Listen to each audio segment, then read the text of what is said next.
Thank you for being here. My name is Leda Berio, and I work at UCD. And I'm really grateful you're all here for a number of reasons. One is that these are dark and uncertain times, and I think it's a good moment to have a conversation about social change. I've been a fan of Dan and Alex's work for a while now, and one thing I like to say about this book is that it made both my academic side and my activist side happy, in a way, which I think it's not an easy thing to do for a book written by philosophers, especially. So the spirit of today is to hear about this great book and then have these wonderful other panelists talk to us about their impressions and their own experience with social change research as well as activism. So I see this as a way to bring these two things together in ways that, there should be more of this, I think.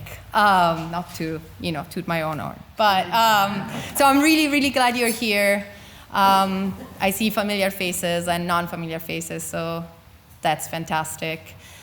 This event is possible because of the support of the School of Philosophy at UCD, but also the Center for Ethics and Public Life. And I'm very grateful for both of these things being my life with the job I have. So, I'll just leave it to Dan and Alex in a second. Alex Madva works at Cull Pomona, California.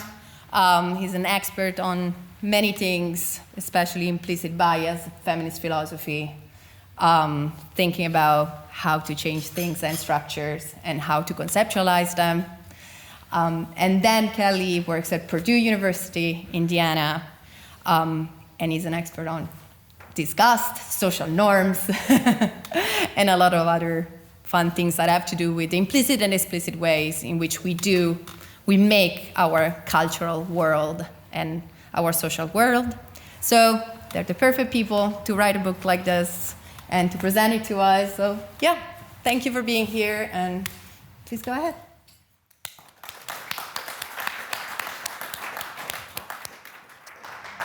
So thanks so much for coming out. We're thrilled to be here, especially coming out on such a challenging day to get here. Thanks for organizing us and hosting us, Leda, and everything. I'm really looking forward to this conversation.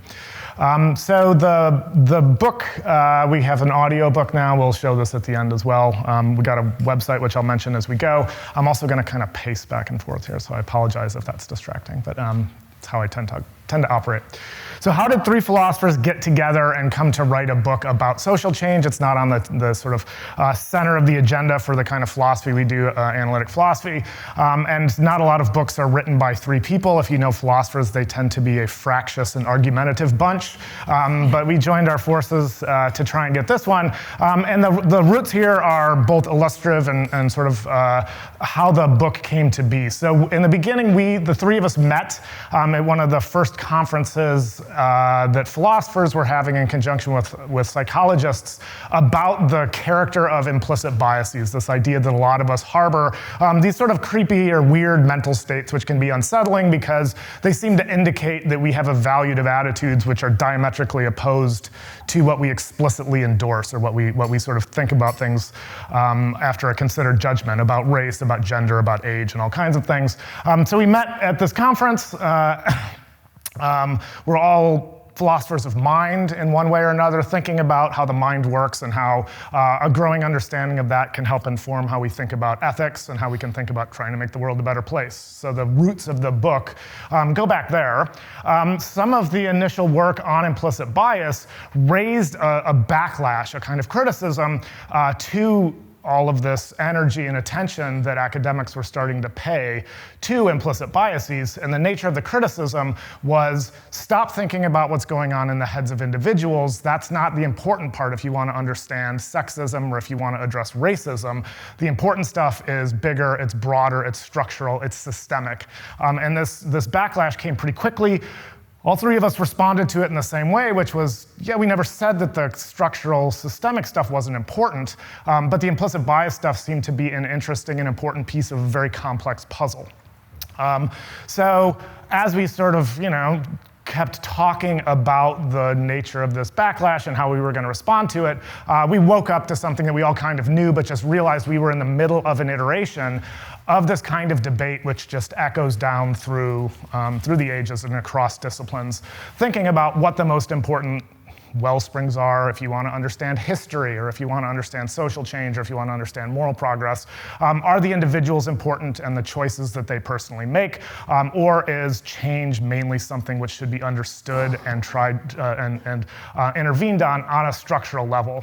And so you'd see this sort of stuff in the way people argue about the nature of racism, and the most effective way to try and fight that is it's structural individual. You would find it in people thinking about feminism, thinking about sexism, thinking about poverty, thinking about ageism, the same kind of debate about whether or not the structures of the individuals were most important. So as we talked and sort of gathered ourselves to respond to the backlash that we were experiencing, we thought, oh, hey, maybe we can fix it. And of course, the it here wasn't, if you'll notice some demographic similarities across the three authors, we're three straight white guys, so we don't think that we have anything, definitive to say about racism or anything like that. The thing we thought we could make an interesting and maybe were well equipped to make a nice intervention on was this versus part of this kind of dialectic that bubbles up again and again and again. And so we wrote some papers and published them in academic journals. One was focused on climate change, another one was focused on racism, and especially the way to understand moral education with respect to racism, which tried to diagnose and kind of get debates to move beyond this perennial divide. And 4 or 5 people may have read those. That was very nice. We got some publication lines on our CVs. But we also started to think that this is something which is a kind of message, or the more we thought about it, the more we saw it put roots out into the world beyond the ivory tower. And that was sort of the genesis of the book. Which is itself not an academic book first and foremost. It's written for a much wider audience. So somebody should do something as, in the business, they call this a trade book. Its primary audience isn't for readers of academic journals who have edu email addresses. It's for anyone. So we're 3 academics, but we're also, we're just 3 dudes in the world who would like it to be a little bit better than it is. And so we experience this stuff not only through a professional lens, but through the lens of a citizen, through the lens of someone who's interested in moral progress. And so we tried to take what we had been learning as we thought about this stuff and write a book that would be accessible and maybe attractive to a much wider audience. So the book itself, rated E for everyone. We, of course, are philosophers, so we get into the nitty-gritty details. And anyone who's interested in hearing about 5 different versions of individualism and how they put roots out into ontological and methodological debates, we have an extensive appendix on our website, which we wrote for academics, but also maybe as a piece of something which could be used for pedagogical purposes if there's people who teach their own classes here. Which, again, goes into a lot of the more esoteric distinctions. But the book itself, again, it's for anyone, ourselves included. The way that we respond to things is try and write ourselves out of a difficult situation in a lot of ways, or that's how I do it, is to make a difference in social change. Anyone who's sort of unsure about how to do that, especially once you come to understand, that the scope of these huge problems, that racism in the United States wasn't solved by Martin Luther King Jr. and it wasn't generated by one individual person. That a lot of these things, climate change, poverty, misinformation, sort of sprawl out. They're sometimes called wicked problems, which have elements and tendrils out into all kinds of different things, which can make them seem, of course, daunting. So the method that we use in the book is to pull together a lot of ideas that we've found across the cognitive and social sciences. We're kind of intellectual omnivores in this way. We're not philosophers who just do things like try and figure out the best interpretation of an old Platonic text or something. We sort of read voraciously and try and make philosophy out of what we find across the different sciences. And so pull some of the most compelling ideas and then illustrate them with a number of stories. And the aim is to reframe the way people think about social change, the way we and our audience think about social change, but maybe even better to try and sort of expand our moral imagination to help us think about where we personally, individually can fit into efforts to spark and guide it, especially given the structural nature of a lot of the challenges that we're interested in. So the shape of the book, I mean, the shape of the book's a rectangle, but the shape of the the content of the book, it's sort of 3 parts. We got an intro and a conclusion.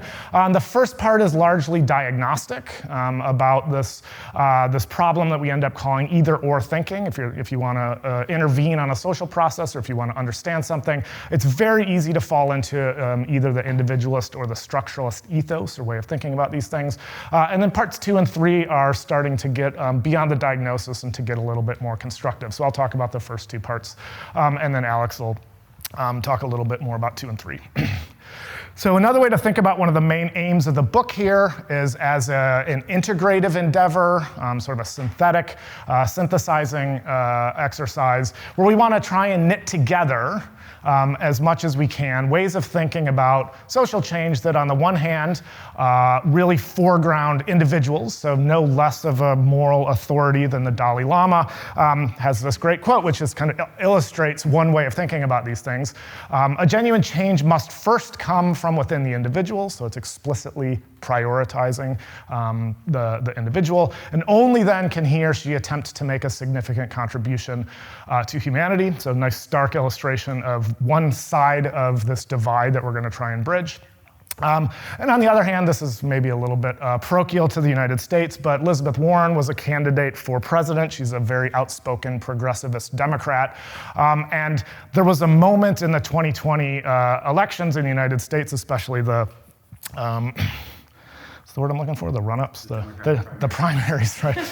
The primaries when she was making a lot of waves, and she was, in some sense, she set the agenda talking about how important structural change is. She herself is an architect of some important structural changes, but it became kind of this contest between the Democratic candidates who could be the most structuralist for a while. And so we saw this idea that we initially encountered, again, in the academy, sort of seeping out into the world and informing a lot of political debates, at least in the United States, in ways which we were trying to capitalize on with our book. But there's a resistance, or there might be some skepticism that these 2 ways of thinking about social change can even be knit together. So the idea of a personal carbon footprint, it's kind of this way that you can keep track of how your different activities contribute to carbon going into the atmosphere and contributing to climate change.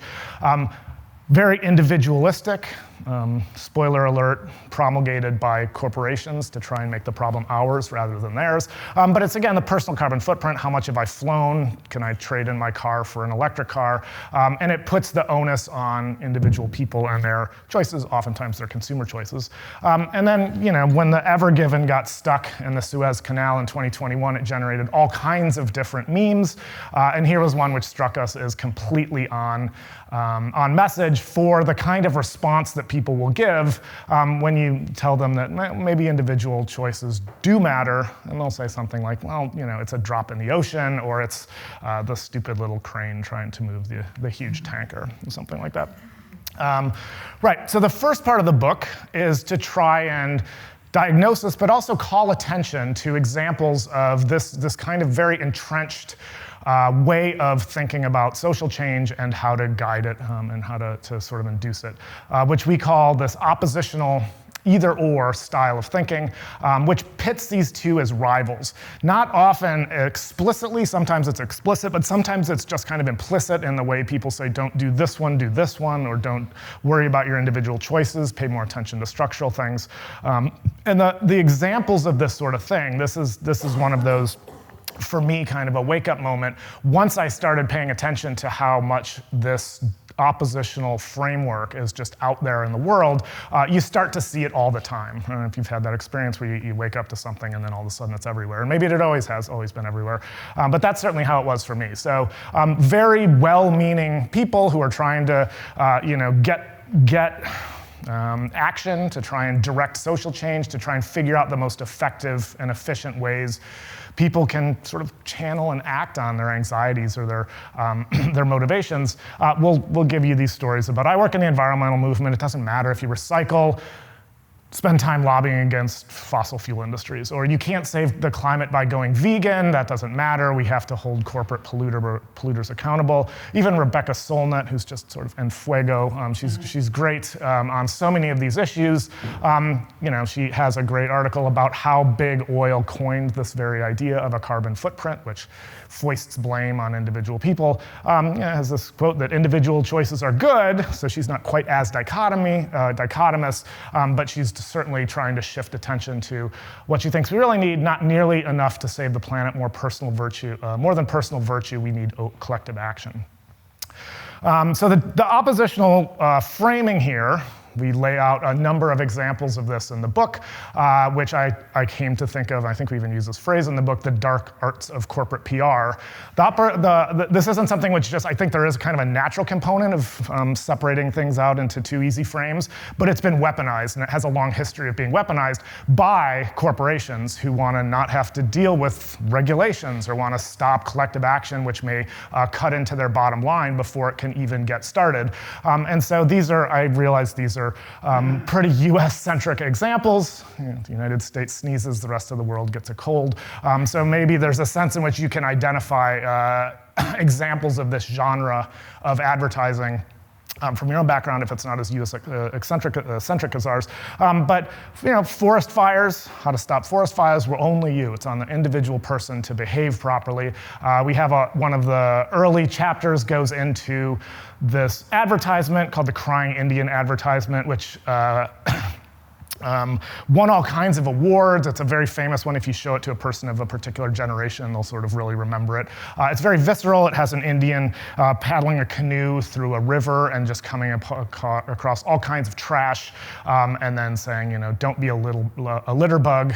It's our problem to keep the environment clean, and it's just riddled with fraud. Like, the guy who plays the Indian isn't even a Native American. The advertisement itself won all these awards, but it was also put forward by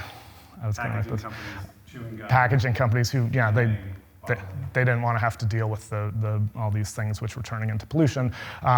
McGruff the crime dog, another example there. Another good example, just the way that this kind of dark arts of corporate PR have really infiltrated the culture. It's even infiltrated the language. So in the 1920s, the US car companies, as cars were becoming more and more common of a thing, there was a sort of tipping point in the culture where there was a question about who the streets belonged to. Did they belong to cars, or did they belong to pedestrians?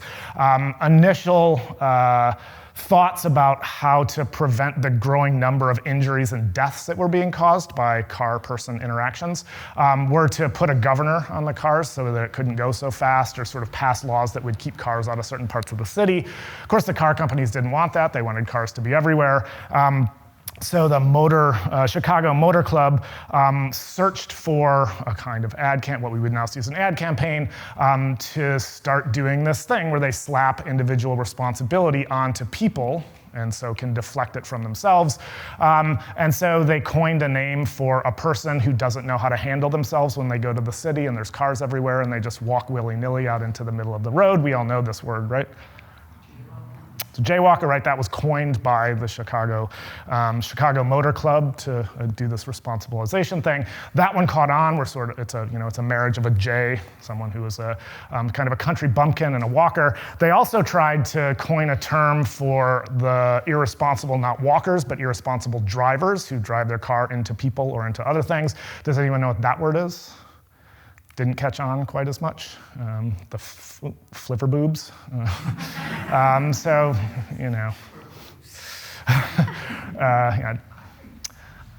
might not be the strategy, might have been the thing there. Anyway, so you get this kind of, you see the sort of history of this kind of thing, but I think there's also rich, fertile soil for it to take root in, because there is a sense in which once you come to understand the scope of a lot of these problems, this is The Onion. It's a satirical magazine in the United States, which as reality keeps shifting is becoming less and less satirical. Right, but woman separates yogurt cups into cardboard and plastic as 95 jet planes land in Venice for Jeff Bezos' wedding. Like an individual action that we as citizens, non-billionaire citizens, can take just seems like it's utterly swamped by these sort of bigger, larger structures.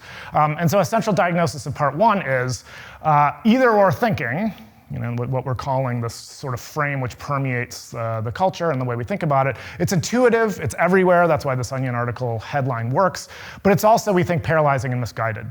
So individual change, why it's intuitive and everywhere is because individual change does seem achievable. Okay, I can stop using plastic straws and start using paper ones. Okay, I can go vegan.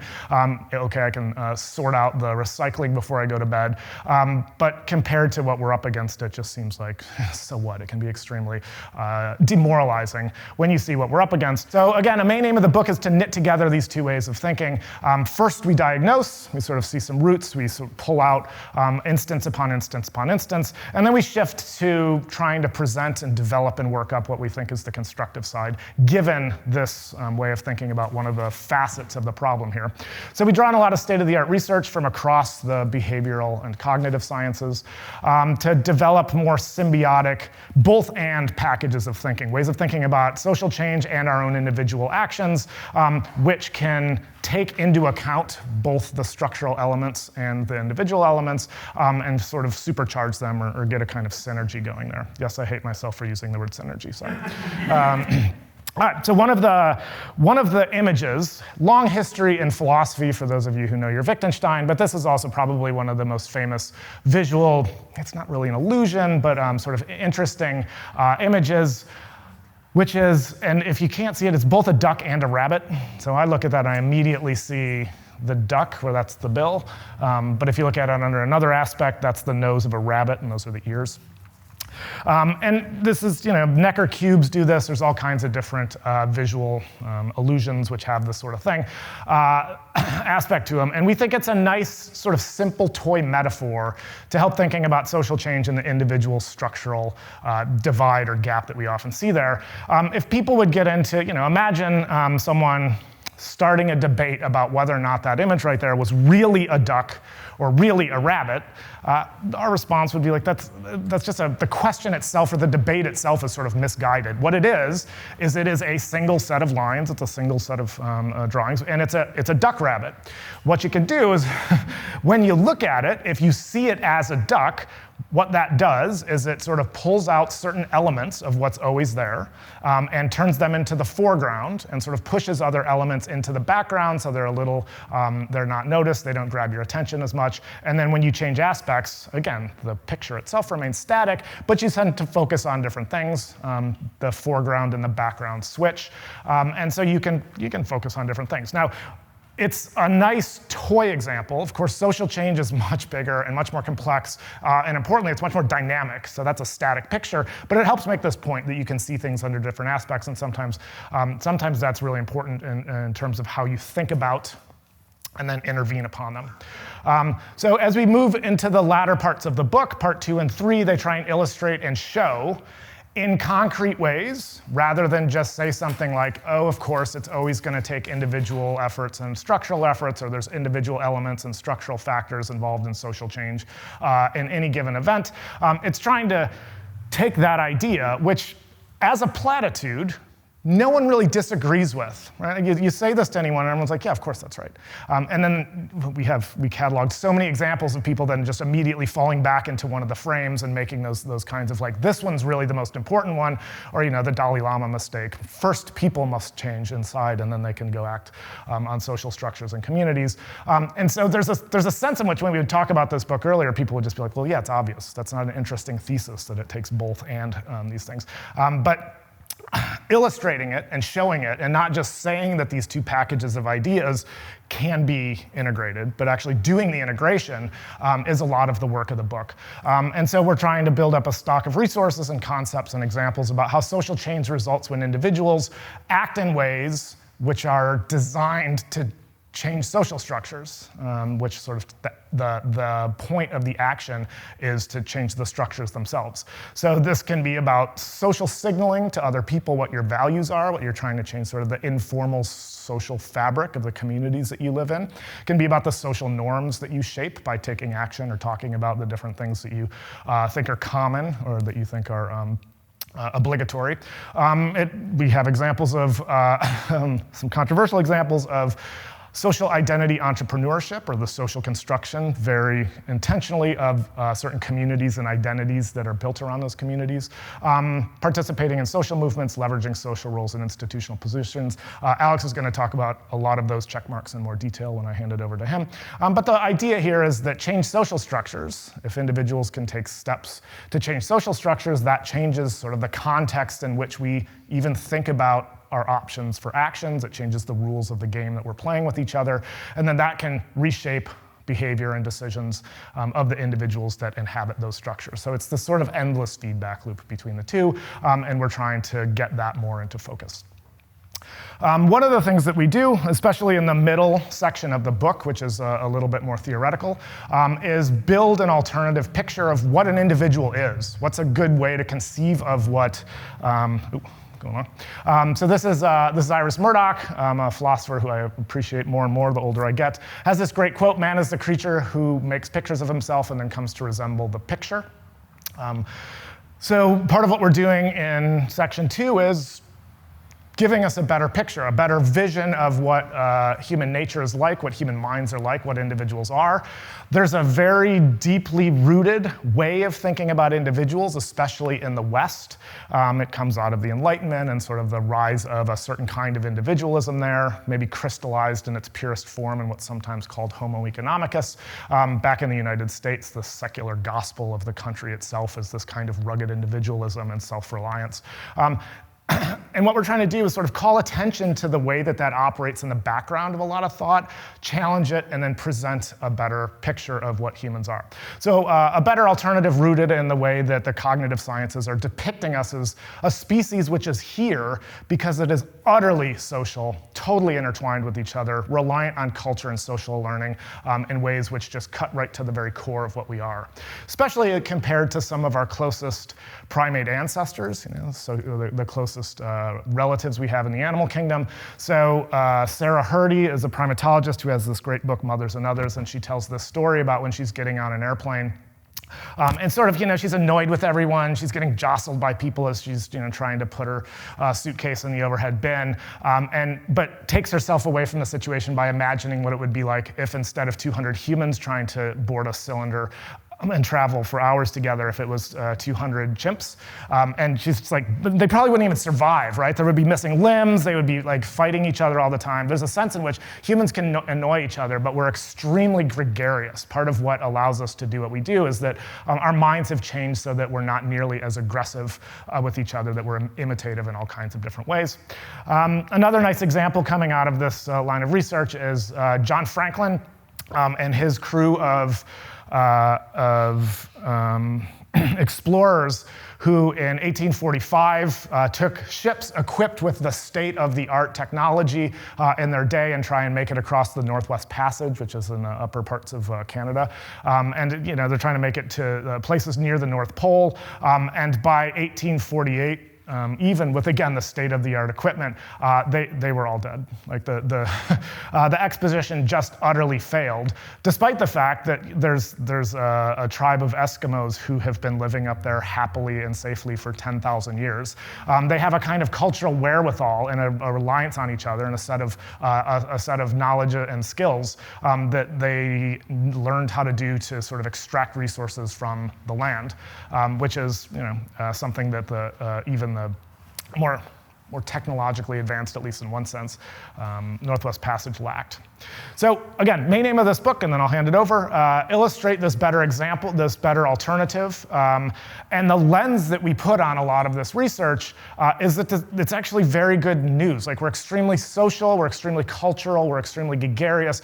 That's actually really good news for the point of view of social change. And why is it a good news from the point of view of social change? Maybe an element that a lot of the research, the sort of ground level researchers themselves don't emphasize as much as we think deserves to be emphasized, is that it makes us all inevitably, inescapably, sort of default agents of social change. This is just something which is written into us given how socially enmeshed we are.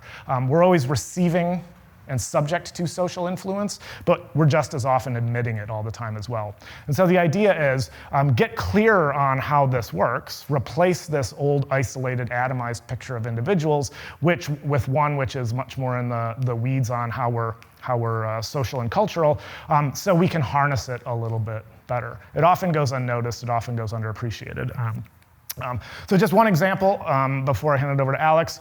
An idea which struck me as particularly useful and sort of easy to grasp on and take hold of as we were working through the book was ways to think about individual actions and the kind of influence that you're emitting when you're taking them. What are the effects or what are the causes of any individual action you might take? And I'm sure there's more than three, but a nice simple simplification is for anything you do, whether it's quitting smoking, whether it's switching to plastic straws, whether it's riding a bike to work, whether it's putting up solar panels on the top of your house, there's different sorts of effects. On the one hand, there's the direct material consequences, so how much gas you're saving, how much you're affecting your own personal carbon footprint, by riding your bike to work or by switching to solar.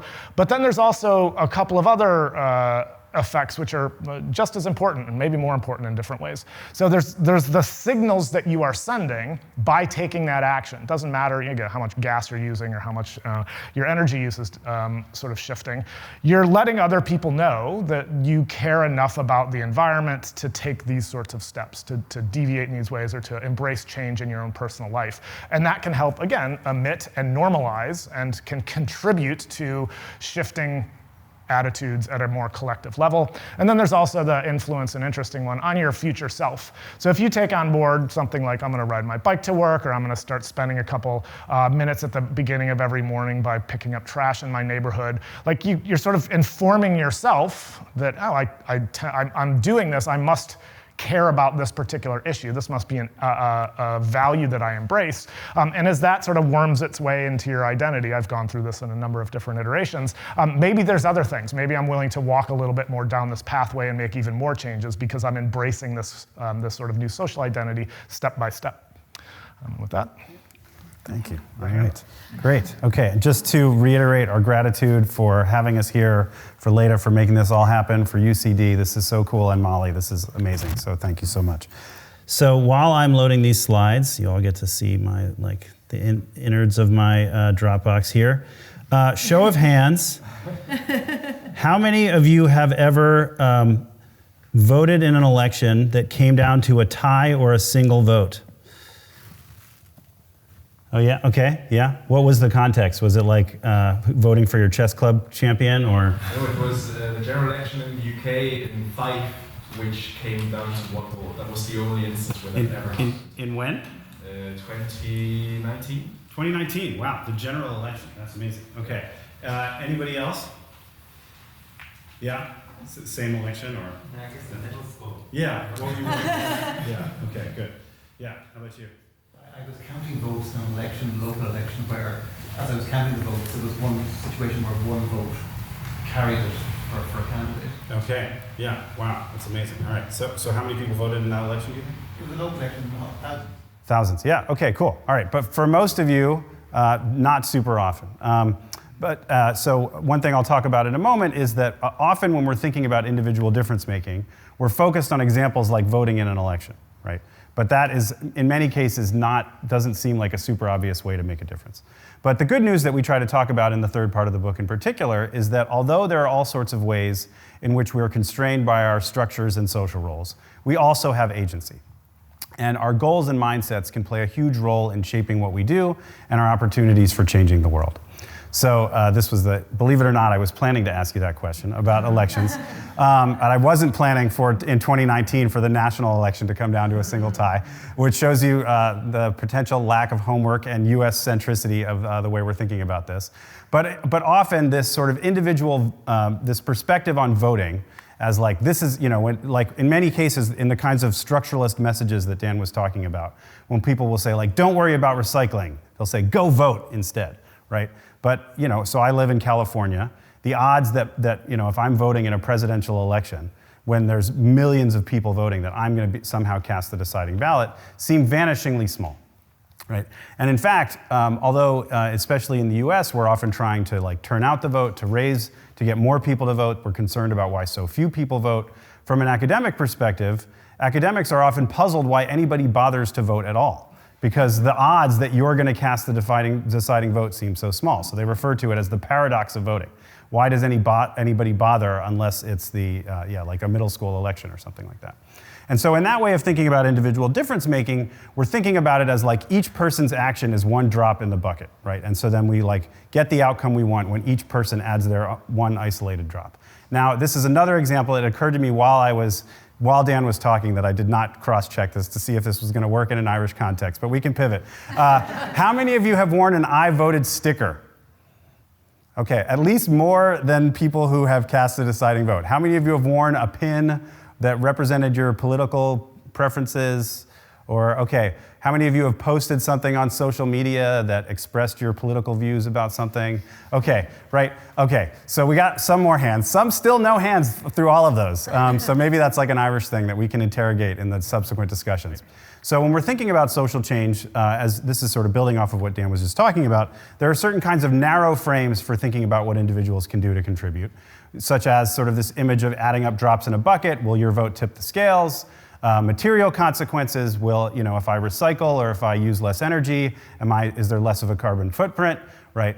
If we're thinking about something like a racial context, someone might think, as long as I am treating each other individual that I interact with respect, then I've like done my duty as far as fighting against racism goes, and I don't have to worry about larger systems and structures.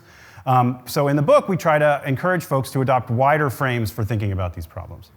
So instead of just thinking about drops adding to a bucket, a more apt analogy for thinking about social dynamics is thinking about gradually turning up the temperature on, say, water, right? When you're just adding drops to a bucket, each individual drop does the exact same thing as the one before it, and eventually it's going to spill over, right?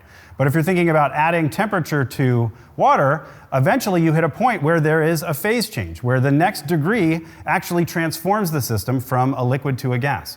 And social dynamics can also work in similar ways, where it turns out that each individual action is not just a drop in a bucket, but that there can be a tipping point that's crossed where social dynamics change in more profound ways. And instead of just thinking about our personal carbon footprint, we can think about our effects on other people, such as by wearing the pin or the I voted sticker. And one of the central lessons we draw from the book is that people are incredibly influenced by their situations, but we are each other's situations, right? So what predicts whether someone is going to quit smoking? Well, the third biggest predictor is if a friend quits smoking. The second biggest predictor is if a family member quits smoking. Can you guess what the number one predictor is? A spouse. Okay, good. What predicts whether someone will vote? Actually, parents have a very large influence, but your college roommate actually has a really powerful influence for the rest of your life on whether you go on to vote. What predicts whether someone will get solar panels on their roof? Is the number one predictor that they really care about the environment or that they're really trying to save money? Actually, it's whether their neighbors get solar panels, right? So these are all ways in which we are shaping the context for other people. But there's, as Dan alluded to, there's one particular person that you can have an effect on, and that is yourself. And there are all sorts of ways in which the choices you make today shape the person you become tomorrow, right? And by taking an action now, when you're wearing that sticker or that pin, it's not just a one-off isolated action. You're trying to bootstrap yourself into being the kind of person who's committed to fighting for change across a whole range of different contexts in your life. So one kind of sort of case study for thinking about these sorts of things in a both-and way is research on growth mindsets. That's an area that gets a lot of flack for being too individualistic. Has everybody heard of a growth mindset? It's okay if no. So a growth mindset is when you're thinking about some feature of a person, like their intelligence or their musical ability or their athletic ability. When you're thinking about it in terms of a growth mindset, you think of it as something that can get better over time. Whereas if you have a fixed mindset, you've either got it or you don't. You either have the gift of gab, or you have a talent for music, or you don't, right? And it's not the sort of thing that can change over time. And growth mindsets are all the rage in education context, so probably the educators here have it's something that gets we get kind of pummeled with about the importance of those. But the truth is that when these interventions are studied in a scientific context, sometimes they work and sometimes they don't. And when the effects get averaged out, sometimes the overall effects can seem pretty small. So some folks have argued that the entire focus on growth mindsets is itself confused, because the thought is that all we have to do is get the individual student to think that they can grow and get better over time. We don't actually have to change their material conditions. We can just, as long as they have the right individual mindset, then they'll succeed. And that is part of the story. But further follow-up studies have added some interesting wrinkles. So one important question is, does the teacher who implements that growth mindset intervention themselves have a growth mindset? Right? Are they just rattling off the growth mindset talking points without actually believing those talking points themselves? And research finds that if you actually put a student in a class where the teacher really does believe that people can grow and structures their classes so that students can demonstrate growth over time, then students prove them right. And so this is an example where the idea of a growth mindset can be really valuable and important, but there's a fundamental question is, are we planting the message about the idea that you can grow in the right soil? Do you have a teacher who's just rattling off the talking points or someone who actually believes them? And there's a further sort of wrinkle here. So as I said, folks often think of growth mindset research as very individualistic. We're just trying to get people to think about how they can improve as individuals. But research also finds that people can adopt growth mindsets towards systems themselves. Right? And in fact, people who believe that systems can change are more likely to take action to change them. Right? So the idea that something can change over time doesn't necessarily have to be an individualistic thing. Those ideas can be directed towards systems. And here we have a couple of our philosophical heroes on these sorts of ideas: Iris Marion Young, Paulo Freire, and Bell Hooks. So with my last 7 or so minutes, and I won't tell you how many slides, let's pivot a little bit to from thinking about individuals to thinking about movements. So in the latter portion of the book, we try to draw a bunch of lessons from a bunch of different case studies about social movements and social change. So one example that I'll talk about is building up skills for noticing and changing structures, taking cues from the activist Funmilayo Ransom Kuti. And then we're going to learn some tools and tips from a group that, believe it or not, we're not huge fans of. That would be the National Rifle Association in the US. I feel like, anyway, I'll say more about that in a moment. And so one of the upshots there is going to be that thinking about social identity and group membership is really important for social change. So then we have one chapter focused on that, but then we have another one that's just trying to zoom in on the question, are there ways of leaning into identity that aren't as exclusive and problematic as we believe the NRA is? And finally, looking to folks who are fighting in contexts where they don't necessarily expect that their movement is going to succeed, at least in the short term, but that they stick it out anyway. Okay, so first, Funmilayo Ransom Kuti. She was the mother of a musician, you might know, Fela Kuti. Okay, but in her time, she was a bigger deal. And she was always someone who was motivated to try to help other people, to try to make a difference. And the way that began, this was in colonial Nigeria in the 1900s. She initially created the Abeokuta Ladies Club, which was oriented towards trying to help other women learn skills like sewing and etiquette so that those women could sort of move up the ladder as individuals away from just selling wares on the market towards gaining other skills.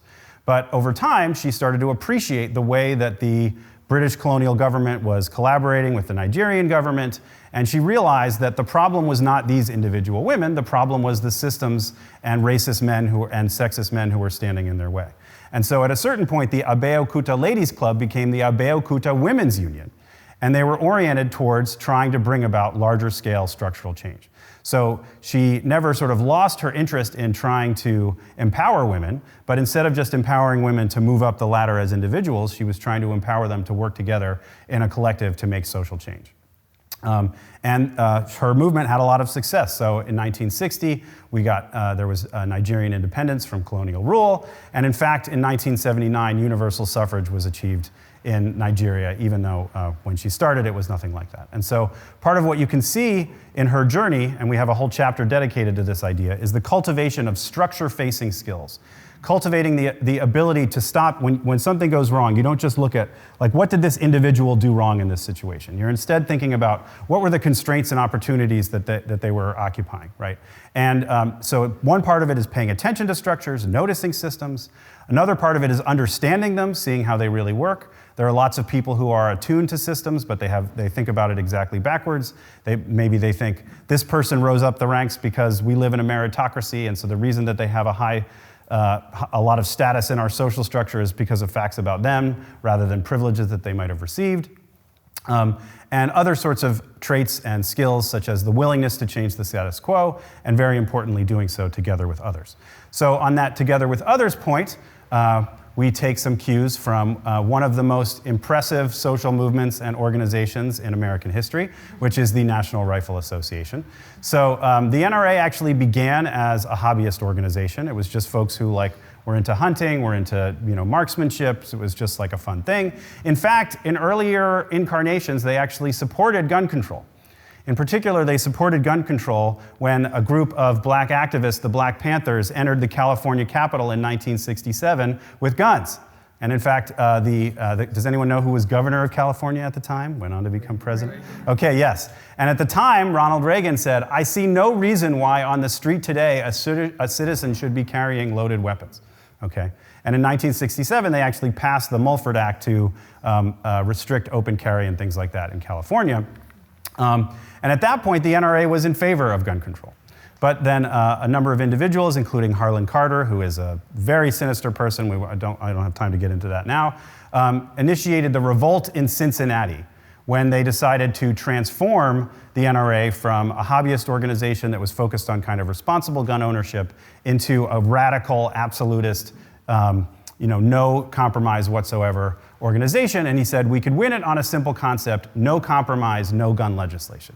Not give an inch and just hold the line and never get any changes on gun control at all. And they have been incredibly effective. And part of what's so amazing about that is that they are also incredibly unpopular. So a majority of Republican gun owners actually support more gun regulations. They think someone should have to pass a course before they can buy a gun. But nevertheless, they have not been able to make any, in the US, we've been able to make very few moves along these sorts of dimensions. And so why do they have so much power? You might just think US politics is driven by money, they're just throwing a ton of money at the problem. And the truth is that they do have a good amount of money now, but it wasn't always thus. They actually punch well above their weight in terms of how much influence they have, given how much finances they put in. And so what actually is the story? Well, the story is identity. What they were incredibly effective at was building up a sense of identity. This is who we are, this is our team, this is what it means to be someone who values guns and freedom. And they built a sense of community. So on the image here, you're seeing American Rifleman, which was an incredibly effective, it was a magazine that all members of the NRA received, and it was incredibly effective at seeding ideas that then turned up in op-eds and seeding terms and language, such as, the term anti-gunner versus freedom-loving. Okay, so that was do you care about freedom? Is that part of your identity? I shouldn't do the accent. That's okay. Edit that in post. Okay, right. And so creating this sense of this is who we are. We're people who value freedoms, and that means as what's his name said, you'll take my gun from my cold dead hands. The actor from Charlton Heston, yeah, okay. But another thing, it wasn't just messaging. They also did stuff to actually build a sense of community. There were local organizations, they had meetings, they offered life insurance, they had discount cards. They built a whole structure so that there was a sense of community and group activities to do together. Okay, so that identity piece is a really important part of the story if you're trying to make change. But then a natural question is, are there ways that we can do that that avoid some of the pitfalls of the kind of exclusionary identities that we see in the NRA, where it's just us versus them. One person we take a lot of cues from is Ian Haney Lopez, who has worked on what he calls the race class academy, or the race class approach, where you might think when you look at examples like the NRA that the response is let's just avoid identity altogether, let's just talk about the issues, let's not actually think about this sense of self and community, and he actually thinks there's a different way to go. So in the interest of time, I'm not going to go into depth about each of these sort of bullet points and ideas, but he sort of frames it as like, there's different ways we could try to think about identity. One of them is basically, when he was writing, he was talking about dog whistling, which is like when you're sending a message that only your supporters can hear and other folks can't. Now in American politics in particular, and of course on this side of the pond as well, it's more of a bullhorn than a dog whistle in many cases. But so another response would be to call those folks out and say, you're just being super explicitly racist. But two other kinds of responses, one of them is what he calls the class left, which tries to avoid talking about identity, avoid thinking about race or other markers of identity altogether, and just focus on sort of colorblind universal concerns. And what Ian Haney-Lopez advocates instead is a more intersectional approach, where you are acknowledging people's different perspectives and identities and differences, but trying to build from there towards a more unifying, broader message. So the folks on the class left are more likely to think that like talking about racism will backfire, thinking that as long as white people are a majority, then we just need to appeal to the white working class. And so they try to say that we should just focus on issues that affect everyone, like healthcare, or focus just on class issues like wealth inequality, or the 99% against the billionaire class. Does that accent play here? We know that? Okay, it's fine. All right. That was Bernie Sanders. Yeah. Okay. Sorry. Yeah. Okay. Yeah. Okay. Okay. We'll do the impression session. Will be later. Okay. So the class left thinks like just like when they see cases like the NRA, they see examples of sort of sectarian identity-based movements, and they think that's all a mistake. So we should just try to focus on the maximum possible support through either just focusing on class or just focusing on some kind of universalistic strategy. From the race-class perspective, instead, they argue that we shouldn't avoid talking about these sorts of identity markers altogether, but that we should call out, for example, strategic racism, and keep the focus on politicians who promote racial conflict as a strategy to divide and distract people so that they can get and hold on to power. So the basic elements of the message are to distrust powerful elites and then try to join together across boundaries of difference and demand solutions that work for everybody. And so the thought here is that we can kind of get towards a more universalistic perspective that is to the benefit of everyone if we acknowledge people's different social locations and identities and differences. And so we also, as well as Ian Haney-Lopez, take a lot of cues from, these are the authors of This Bridge Called My Back. And so intersectional feminism gets takes a lot of credit for some of the insights that we try to unpack in the last part of the book. Okay, so I'm over time and I'm just gonna do two more I'll make them brief slides. Another thing that we think about in the book is like, what about people who are willing to stay in the fight even when they expect the odds of success are low or vanishingly small? And traditionally, when people are thinking about what predicts whether someone's going to fight for social change, it's things like moral outrage. Are you outraged at an injustice? And that gets you into the streets. And this is very on brand for the subject of this book, do you believe as an individual that you can make a difference by participating in the movement? And those are important, powerful predictors.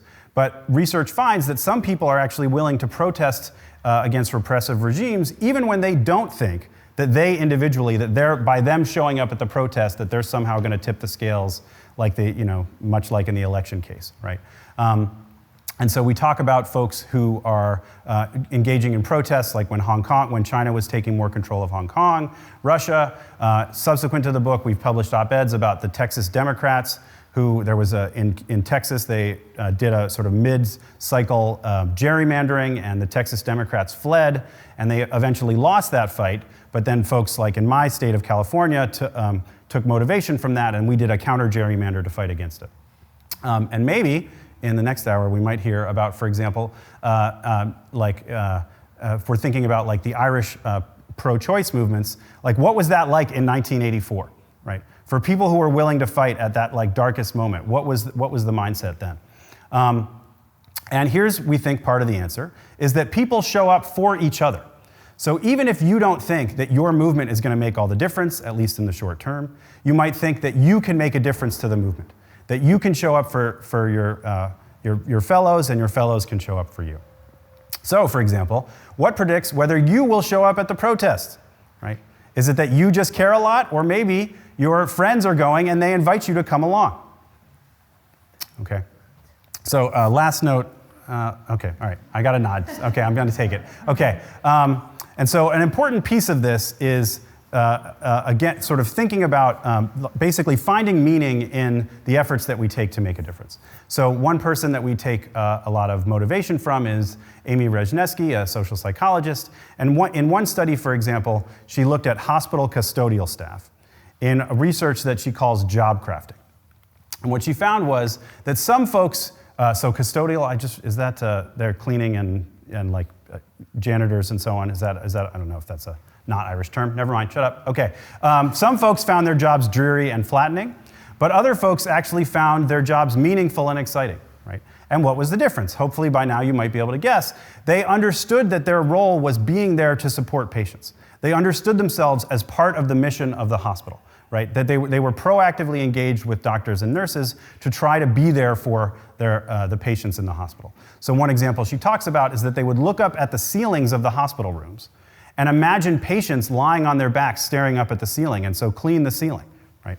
And because they were thinking, this could be my father or my mother or my brother or my sister, and how would I care for them? How would they feel in this situation, right? And so basically, the last point to make here is ditto for social change. So if you want to find meaning in the movement, if you want to find motivation to get out there and actually keep working day after day, then a central part of that is showing up for each other to stay in the fight, even if your sense of how successful you'll be in the long run is not clear. Okay, thanks everybody.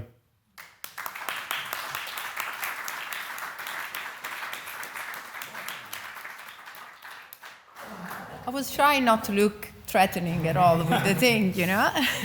Thank you so much, both of you, for that. So for the rest of the event, what we'll do now is we'll hear from Camilla and Sinead, and then there will be a break, and then we'll have the other two speakers.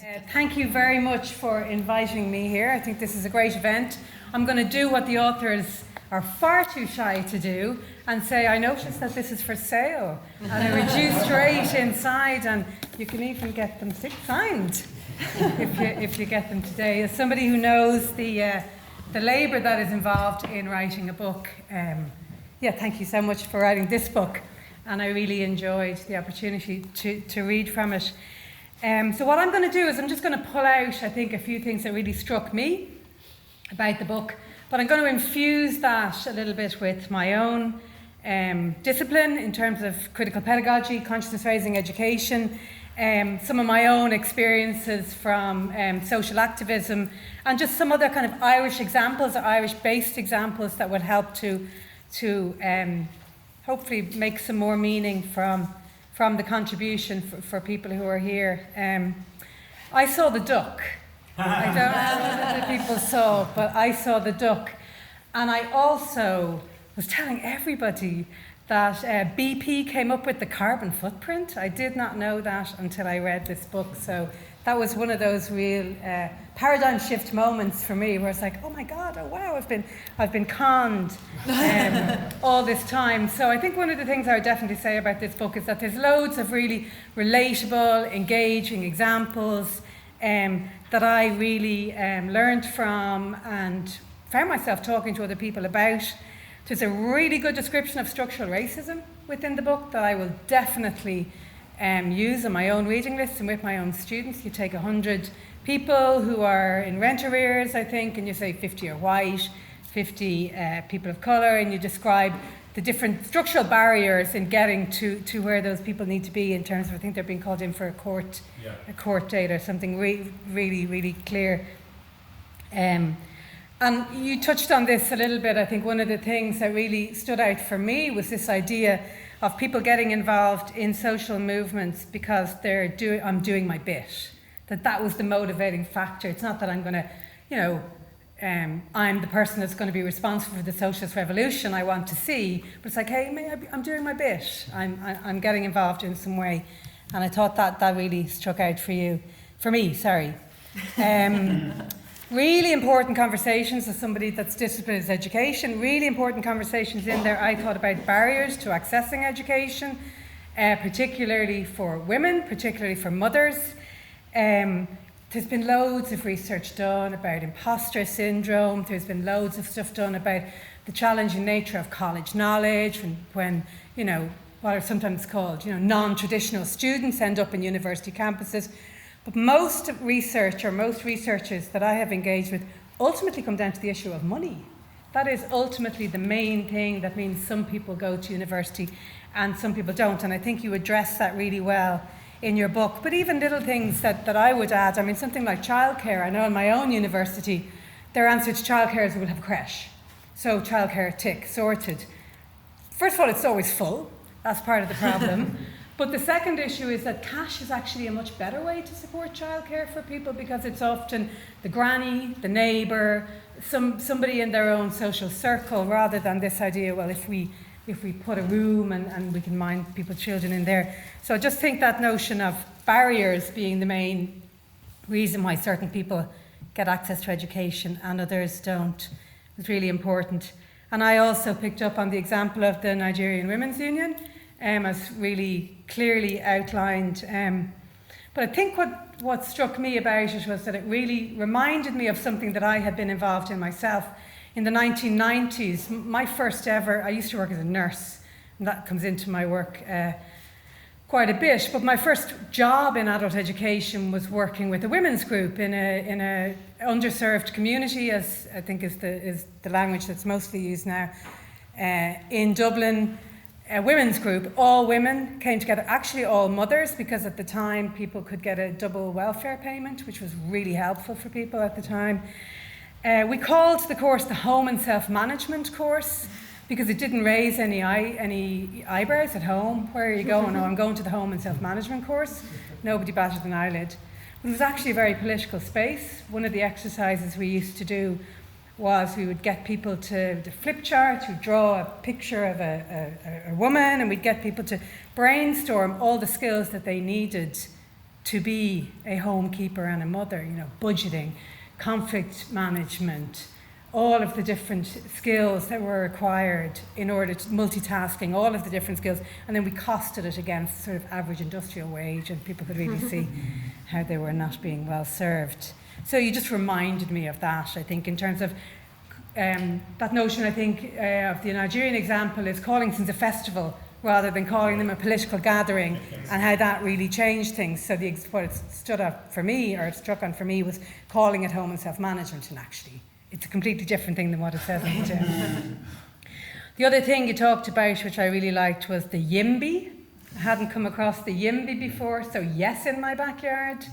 And I thought that was really key, I think. And I immediately thought of an organisation or a group called Cull Says Yes, which I'll mention a little bit later, which has emerged after very racist-driven riots in an area in North Dublin against an international protection accommodation centre, and really this notion of people coming together and saying, yes, in my backyard, perfectly happy with this, don't have any objections. And I think somebody touched on it, that sense of solidarity for other people. So really enjoyed. They're just some of the little bits that stayed with me.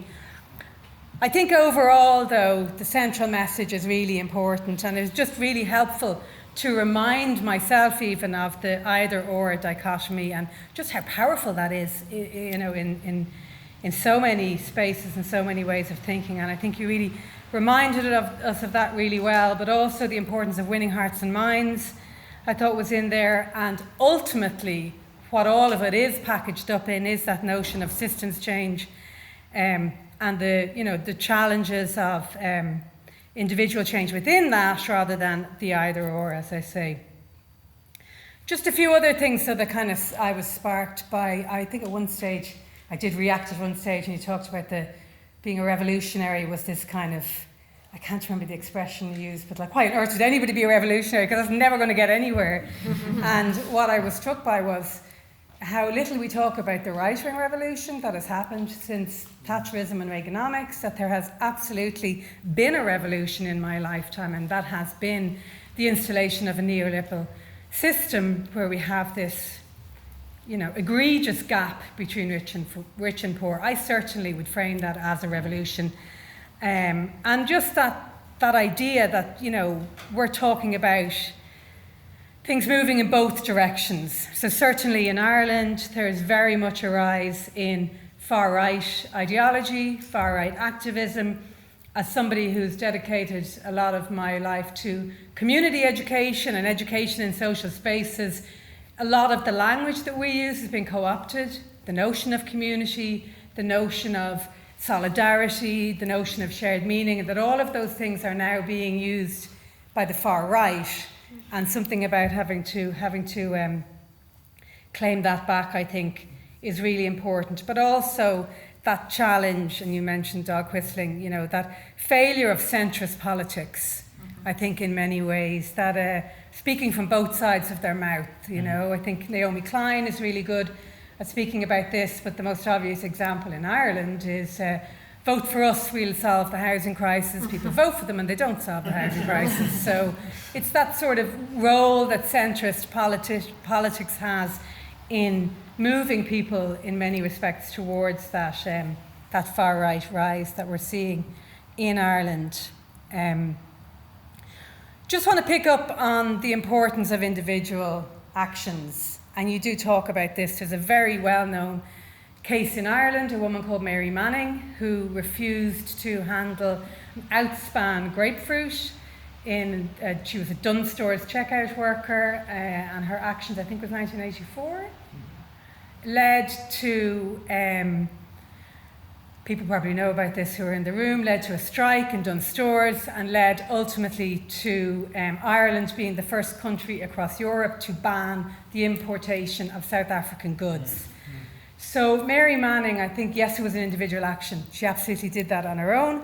I think the structural piece there was that she was responding to a motion that had been passed by her union 3 or 4 months earlier, which encouraged people not to.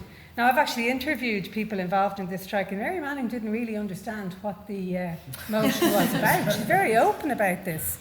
Actually, the reason that she decided to take action was she was pissed off with sexism in the workplace. She was really upset about the way she and other female colleagues had their bags searched when they left, were followed to the toilet by management, and if they were found, for coming back to the bag search, to having sanitary products, they were ridiculed. That was why they decided to take, that's why she said, I have to do something here. That's why 8 of her colleagues went out with her. Very quickly they educated themselves about problems with the apartheid system in South Africa, and very quickly were determined and stayed on strike for 2.5 years. And it was quite a while before the trade union movement actually came in and fully supported them, and it was because of ordinary people supporting them first, which reluctantly kind of dragged the Irish Congress of Trade Unions along. So that's an individual action having a very significant wider impact. I think another thing that's happening at the moment in terms of individual actions is boycotts against Israeli products, Israeli goods.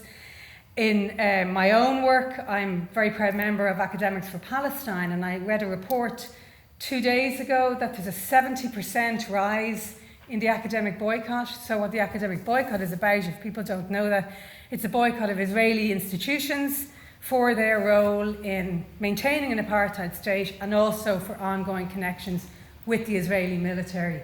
So that's an example of individual people in individual offices in universities all over Ireland taking action, but collectively it makes a very significant difference. We're seeing the same with Coca-Cola. I don't know, when I go into the shops now, there's rakes of special offers on Coca-Cola. There's piles and piles of cans. There is a report, I've seen a report that their sales are dropping, and also Starbucks, Coca-Cola deny that there's any connection to calls for boycott.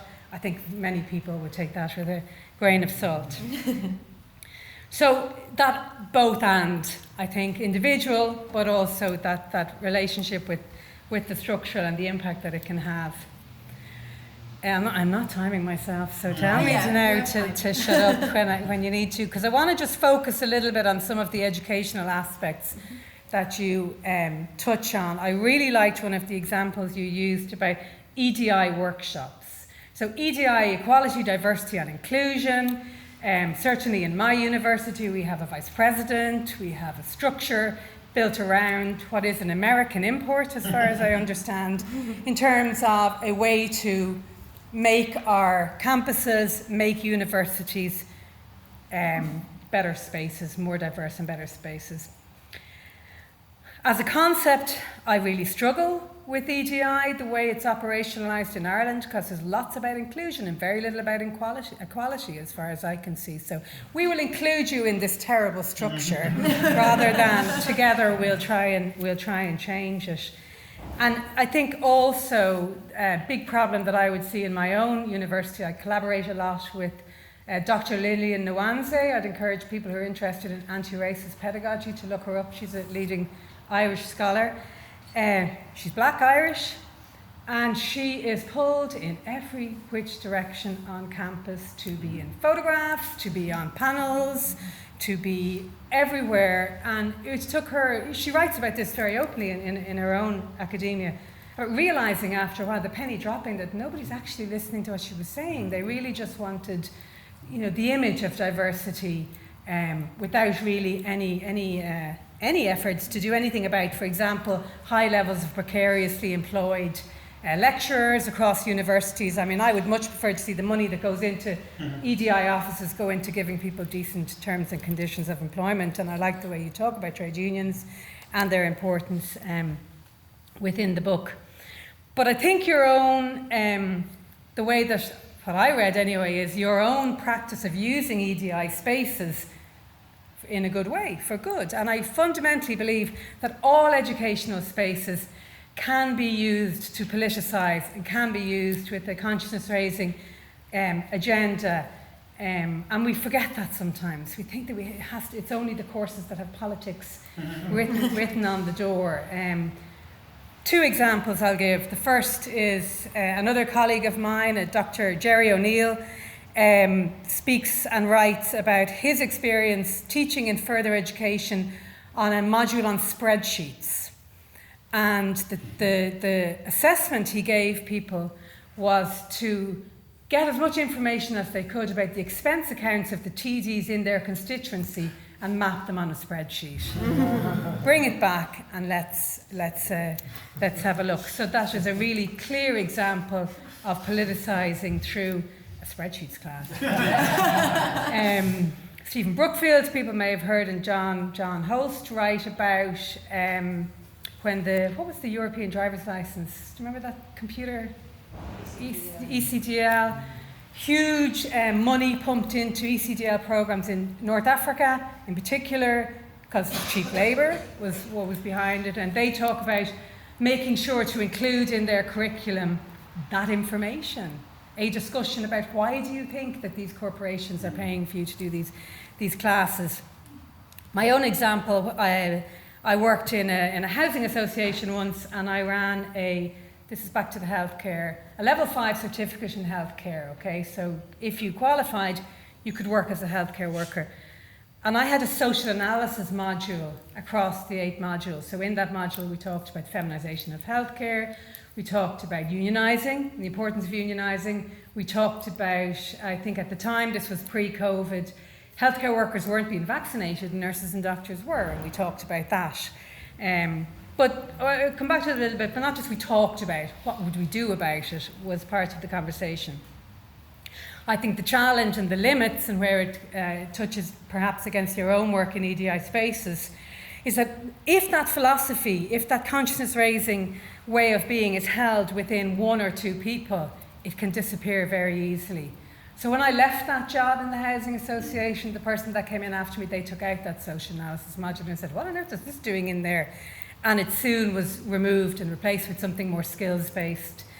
So it is that notion of really embedding that philosophy of consciousness-raising education, I think, much wider and broader than within 1 or 2 educators. And what do I mean by consciousness-raising education? I loved one expression you used, which you called status quo bias. Okay, you talked about this. And you had a picture up of Paula Freire, and I take huge inspiration from Bell Hooks. It was great to see her feature so much in the book.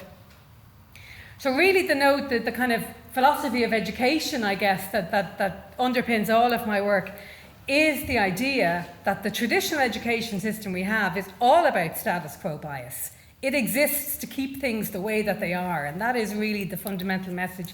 I think that Paulo Freire in particular, it's a big part of his whole mantra, but Paulo Freire is terrible on women in particular. Why I prefer Bell Hooks is that she talks about taking the threads of Freire's ideas, of Paulo's ideas, she worked with him, and weaving them into what she calls an engaged pedagogy. So what do those education spaces look like? Well, they're dialogic, they're where people talk to each other, they're where we ask questions, we pose problems, we don't give solutions. It's not about me up here with all of the expertise and you guys being just these empty vessels and I fill you with knowledge. It's about saying everybody comes into a room with their own knowledge, their own experiences, and it's about unpacking that and comparing our life stories. And when we do that, what that actually does is it discloses inequality. So we see, I grew up in, I grew up in Terranure, a very nice part of Dublin. So why is my experience so different to my husband who grew up in Inchicore? So if we sit down and actually compare our lives, they reveal structural inequalities that exist.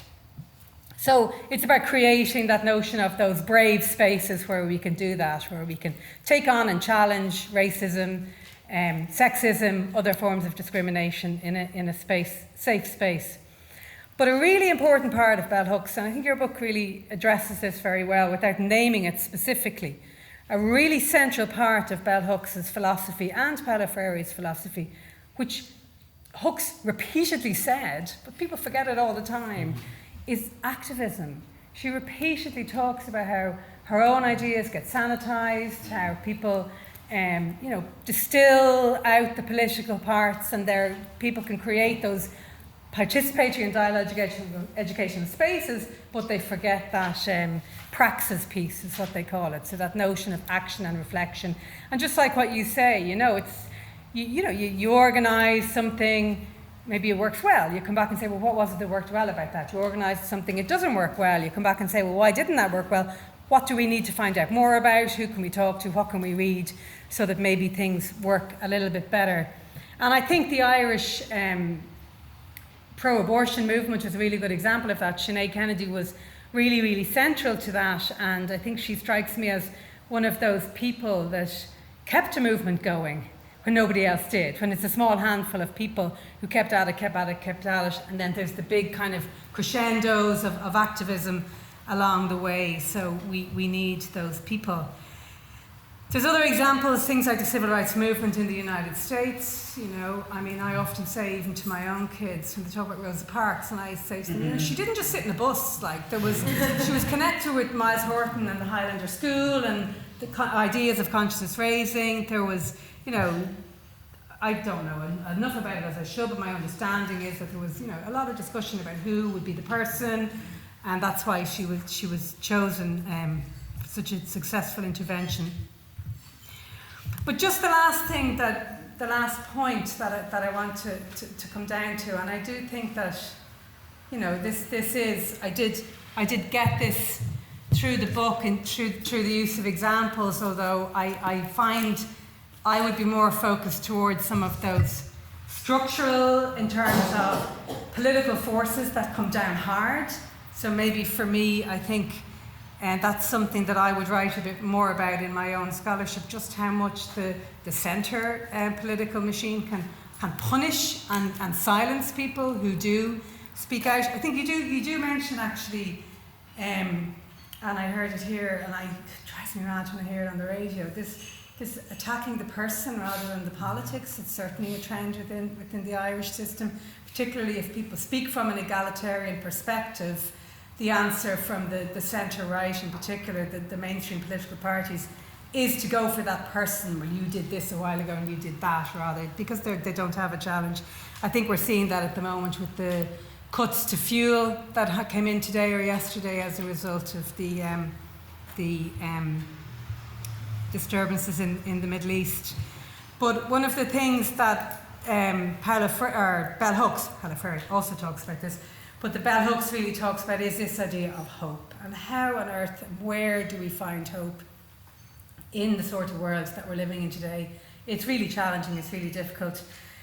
But I think it's how we think about hope and how we change that is really important, because it's not like hope the rain stays away so that none of us get wet on the way home. I hope somebody cleans the house before I get there. I mean, these things are important, don't get me wrong, but it is something very different when Hooks and Freire and others talk about hope. So in Teaching Community, Pedagogy of Hope, which Hooks wrote in 2003, she uses this quote, "Hope emerges from those places of struggle where I witness individuals positively transforming their lives and the world around them." And I really think that is where we need to locate hope. Locate exists in struggle. Locate exists in things like the feminist movement, women's movement in Ireland, which began back in that flat that I talked about earlier, which I was involved in through many feminist movements in Ireland. One of the things I was involved in the pro-abortion movement was designing 6-week community education programs to get people talking about a very stigmatized thing in Irish society for a long time. So it is about, what Paolo Freire talks about is creating the conditions of hope. And I think that's what we need to take from this book and take from our own, hopefully, takeaway today. That there's no battle that's too small, there's no egalitarian cause that's not worth fighting for, and that, you know, individually, through our own actions in our circles, and obviously as we engage within wider social movements, we can be the change that we want to see in the world. So thank you for inviting me, and I hope that has given people some food for thought. I'll hand over to Sinead now.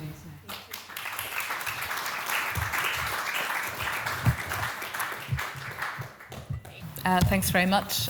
Thanks so much for organising this, and thanks to Alex and Dan and also Michael for writing this really, really great book. But it's not just that you wrote the book. I think it's great that we have an opportunity to kind of collectively talk about the book as well, rather than just something that we read personally as individuals, but that we get to have the space and the time.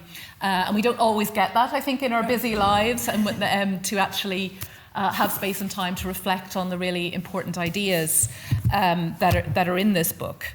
I suppose when I started reading it, I am a Marxist, so I suppose if you look at that kind of dichotomy at the beginning between the people who focus on the structure and people who focus on individual, I suppose I firmly see myself in terms of the kind of structural camp.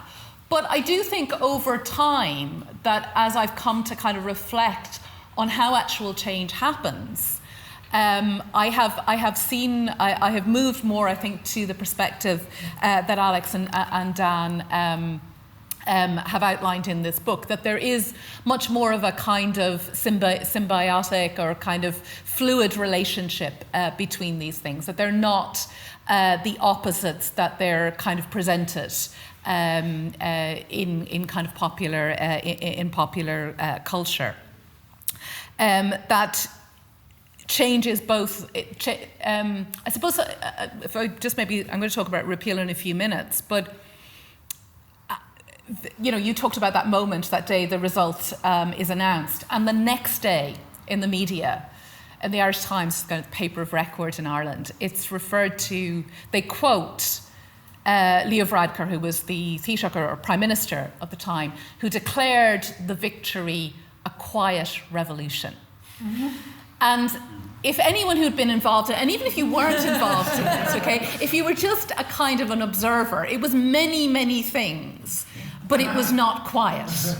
The screams are what makes that video powerful. But it is, I think it kind of summed up to me in many ways how change is understood. And it's always understood as this moment, as this kind of, just that moment in Dublin Castle when the crowds all gather to hear the vote announced. And the interesting thing about that is they did not want that moment to happen. Yeah. Okay, it was in some ways chiming with what had happened 3 years earlier, which was the marriage equality referendum, in which everybody was invited to go to Dublin Castle and celebrate that victory, and there was a stage and everything. When, fast forward 3 years later, when it was very clear that we had won and we had won big in a similar way to marriage equality, they did not want that to happen. I was there for some media stuff that morning in Dublin Castle, and they were like, no, no, no, we don't want people coming in here, there's no stage, nothing. And yet people came in, they wanted their moment, and they basically kind of seized on the stage that they had set up for the media and insisted on their moment, even though everyone was, the sort of guards and everything were trying to discourage people away. So yes, the moment is important. But what is more important, I think, is what led up to that moment. And it wasn't just the weeks or months of the campaign. It was, I think it really goes back to the 1970s. And you could probably go back further again, but let's just... so it is about that kind of, those kind of early feminist movements in Ireland that didn't even want to talk about abortion because they were too busy fighting for contraception. The campaigners that campaigned, even though against the insertion of the Eighth Amendment, the Fetal Rights Amendment into the Irish Constitution, campaigning and organising, even though they knew that they were going to lose. And then in the dark days after the 1983 referendum, in that really dark decade of the 1980s in Ireland, which followed with the death of Anne Lovett, the failure to legalise divorce, the criminalisation of any attempt to even kind of share information. And yet in the face of that, how women organised, often in ways that were invisible. And that was one of the things that kind of struck me about the book, is that I think in thinking about individual action, often the actions that we think about are often invisible. And part of the work I think that we have to do as activists is connect up that work, because in so many ways it is invisible. Because during the repeal campaign, one of the things that we were constantly being told by the media was that we were doing it wrong. We had these male political commentators telling us there was no campaign, there was no organisation, that we were going to lose, and it was our fault that we were going to lose. So we would have these opinion makers all the time telling us this.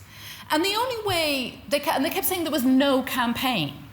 And what they really meant was that there was no, that the type of political campaigning that many people had been involved in around repeal, but for many decades, was invisible to them. Because when they see political activism, what do they see? They see people walking the corridors of Leinster House, the Irish Parliament, and talking to politicians and lobbying and having high-profile events and having a charismatic leader, usually a man, but but in most cases it was. And there was an obstetrician who had been involved in our campaign. He's a very good spokesperson in many ways, very, very articulate, and he did really important work for the campaign. I'm talking about Peter Boylan. But he was constantly being referred to as the leader of the repeal campaign. He wasn't, he was a medical spokesperson for the campaign. And instead, the campaign had a more kind of horizontal structure, because it was different campaigns coming together. And it had 3 women who were co-directors who shared the leadership of the campaign. And yet, we were told there was no leader. We had 3 women, and there was no leader, apparently. So one of the things I think that the book really reminded me to do when I was reading was to make those, about how important it is to kind of to make those connections.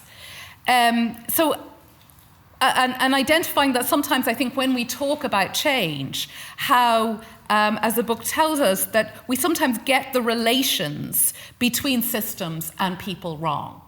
And I think if you only looked at repeal through the kind of that moment of change or through the official structures of power, you misunderstood what was happening.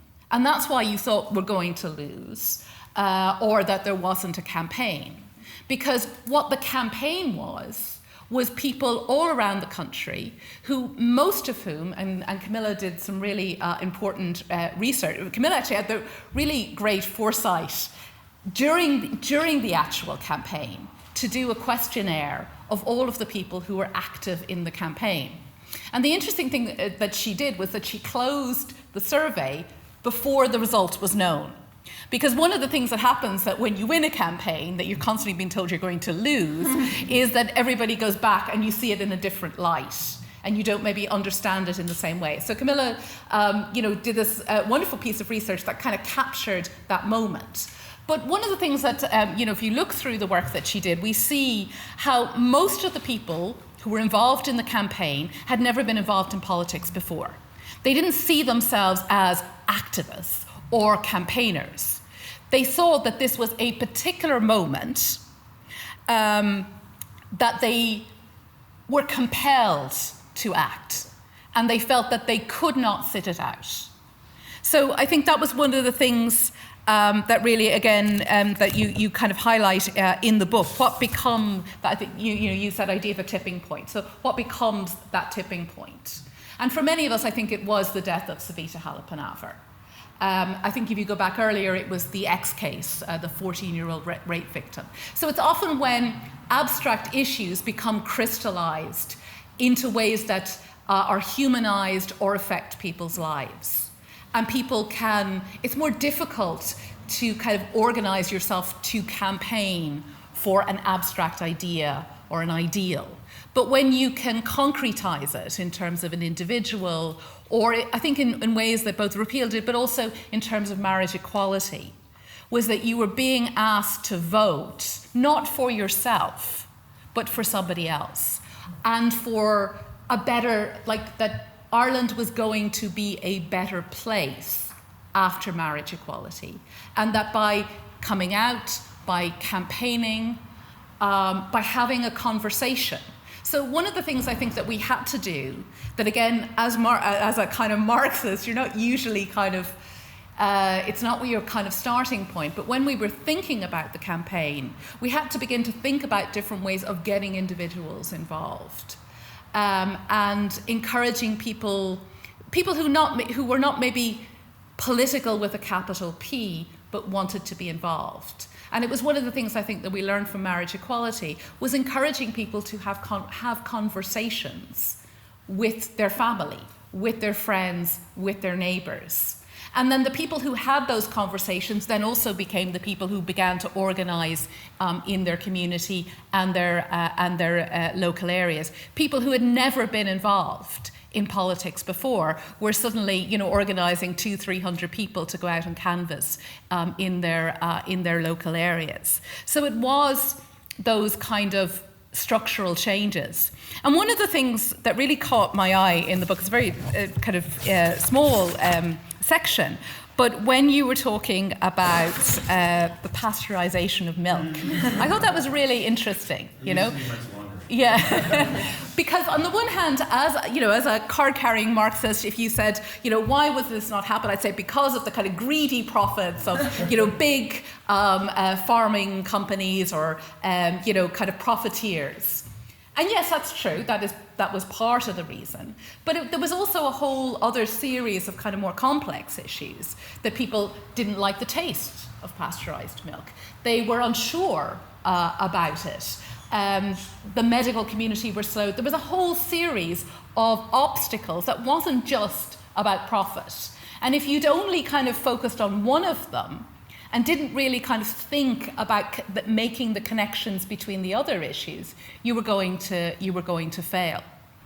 And I think that brings me to, am I doing time-wise? Yeah. For me, one of the most important things that I have come across, I've read, I heard in the last couple of years that really caused me to change how I think about politics. And that was, I was very fortunate to be able to go up to Belfast. It was just before the pandemic, I think it was like 2019, to hear Angela Davis, who'd been invited over to speak in Queen's for International Women's Day. And towards the end of her talk, she talked about one of the lessons that she had learned from a lifetime of activism. Angela Davis, the great African American activist, member of the Black Panthers, she had said that sometimes when you're fighting for change, it's not always the big issue, or it's not always the most obvious issue that can shape how you, that can shape social change. And the example that she gave, for example, was that she said that as an activist, so one of the things that she's involved in currently is the campaign against prison abolition in the United States. And she would said that as an African American, you would think that you would spend most of your time talking about how a disproportionate number of African American men are imprisoned. That if you're African American, you're more likely to end up in prison than you are in some states than to go to college. And that you would be focused on that question. But she argued that one of the things that she had learned was that by looking at things from the perspective of the most marginalized, or the most oppressed, that you can sometimes gain important insights that are not always clear. So she talked about how for her, one of the most important learning experiences was to understand the experience of trans people in the US prison system.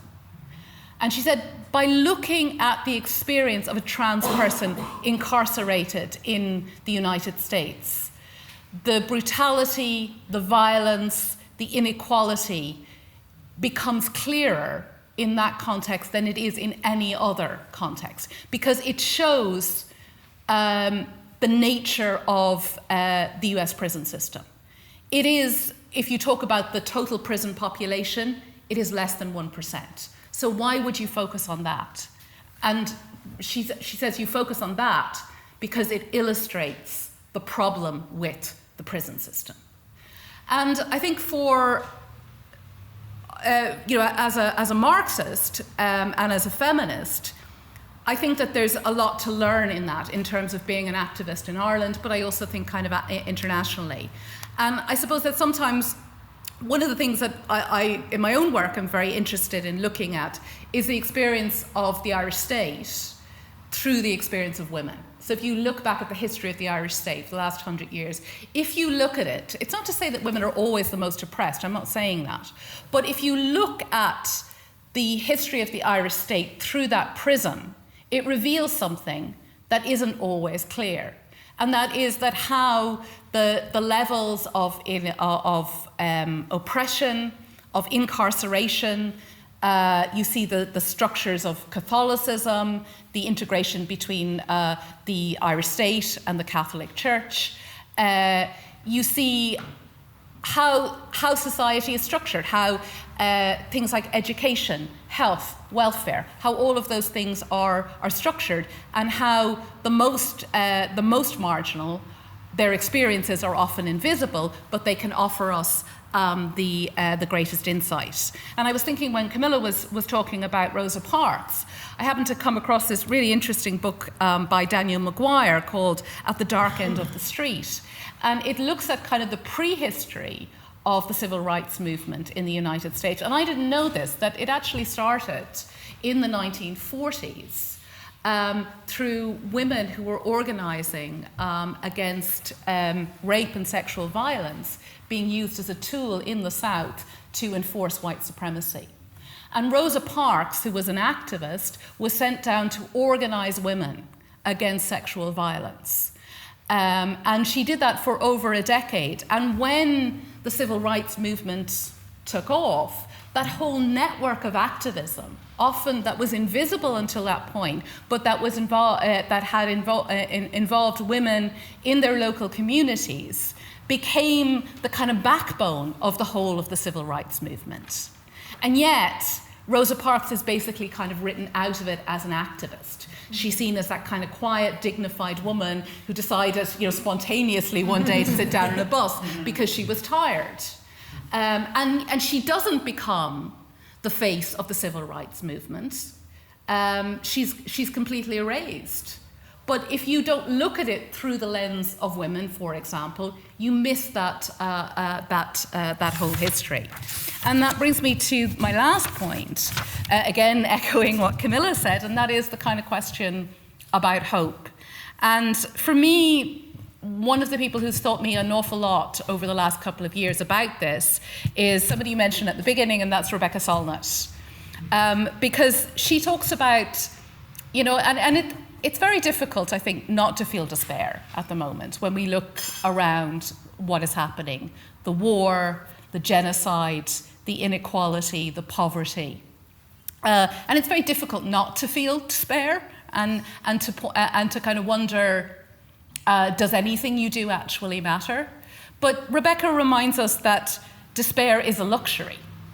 And she said, because if you take its opposite, optimism, she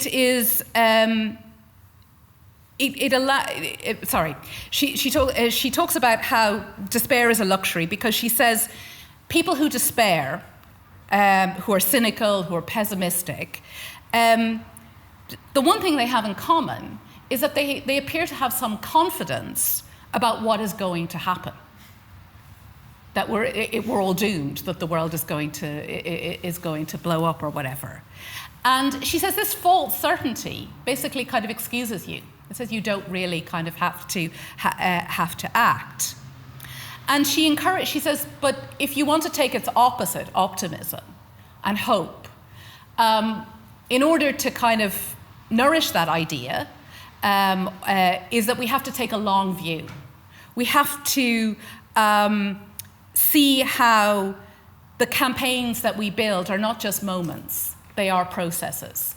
And we can't always see the connection between them. And those connections are maybe not always visible to us. It's only by taking the longer view that we can understand how important. And we can understand how, in some way, something that was 30 years ago thought to be impossible or even outlandish now becomes the status quo. So even like in 2012, 2013, we were told to have abortion on request in Ireland. That was ridiculous. That was never going to happen. And yet, 5 years later, we did end up with abortion on request. It's not a perfect abortion system, but we managed to achieve what was once thought outlandish, what was once thought ridiculous. And she points to us into two groups, well, to one group of people, and I think we can add a second on. She talks about she encourages us again to look not at the center, but look to the margins. And she said that if you look at the history of the United States through the experience of the indigenous communities, you see, again, a very different history of the United States. But she also says you also see the power and the importance of resilience. These groups of people were told that they were doomed, they were told that they were archaic, that they didn't belong, that they were part of a distant past. But how they faced the end of their worlds, I think, reveals to us in important ways how important it is not to give up. We see that with the Palestinians who are struggling to exist, and yet we've seen how, in different ways, they have refused. They've refused to give up. So that idea of kind of the importance of collective memory, of how ideas come from the margin and the shadows, and they become part of the centre. So I think finally, just in conclusion, I think that this idea of I want to just kind of use as a concluding idea is this idea from the Zapatistas, and that is that these things, these movements that we make are, I love this idea they have of a line made by walking, that it's not like there's a preordained plan, but that we make, in some ways we kind of make it up as we go along, and that what we do as individuals matter, but I think what we do collectively and forming those bonds of collectivity are really important. And they give us a possibility, not a guarantee, but a possibility of a shared and more positive future. Thanks so much, Leda, and thanks to you lads for a really great book that I've read.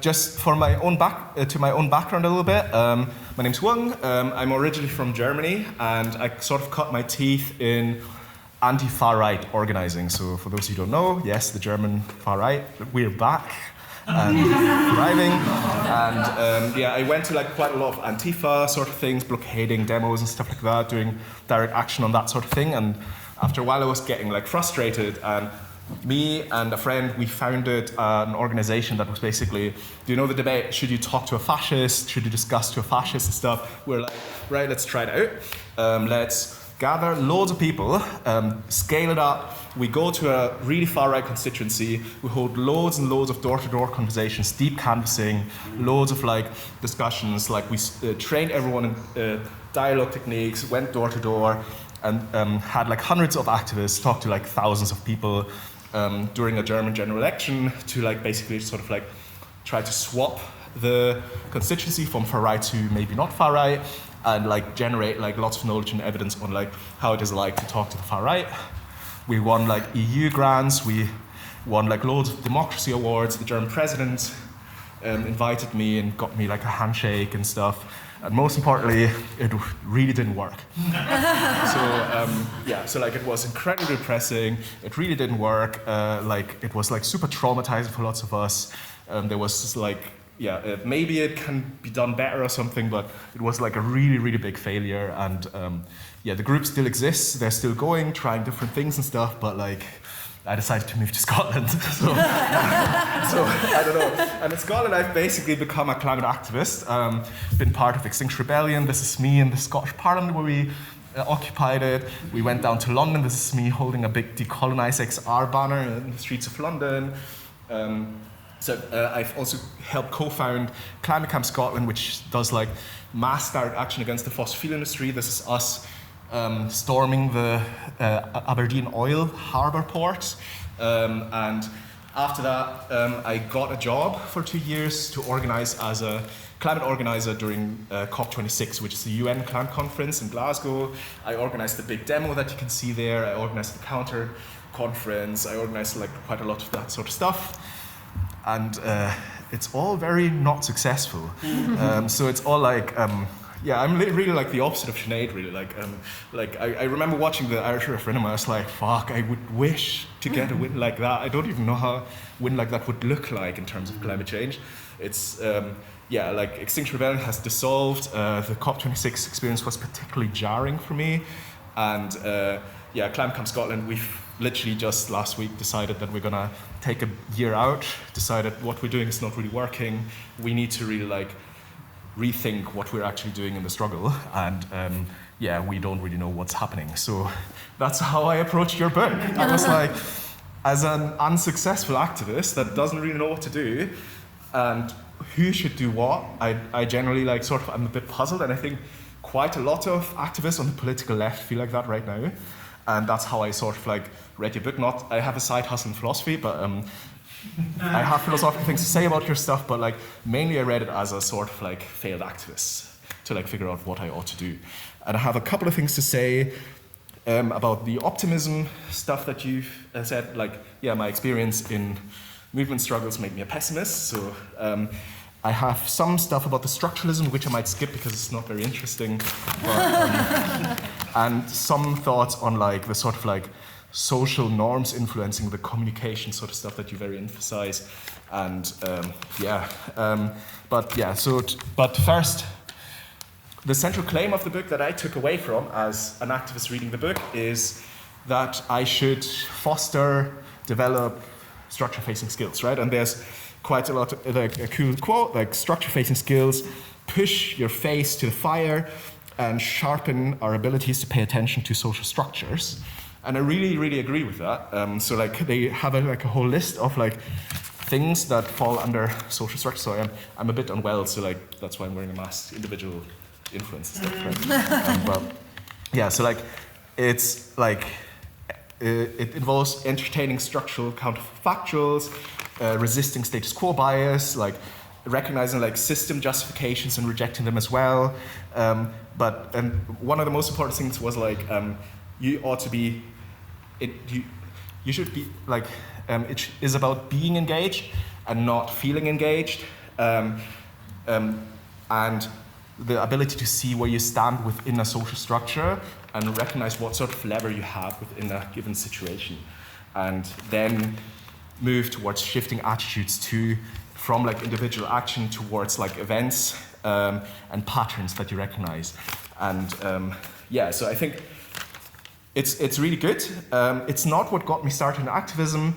It's mostly learning by doing, right? You don't read a book like that and then like decide, yeah, I'm going to be an activist, I'm going to implement it.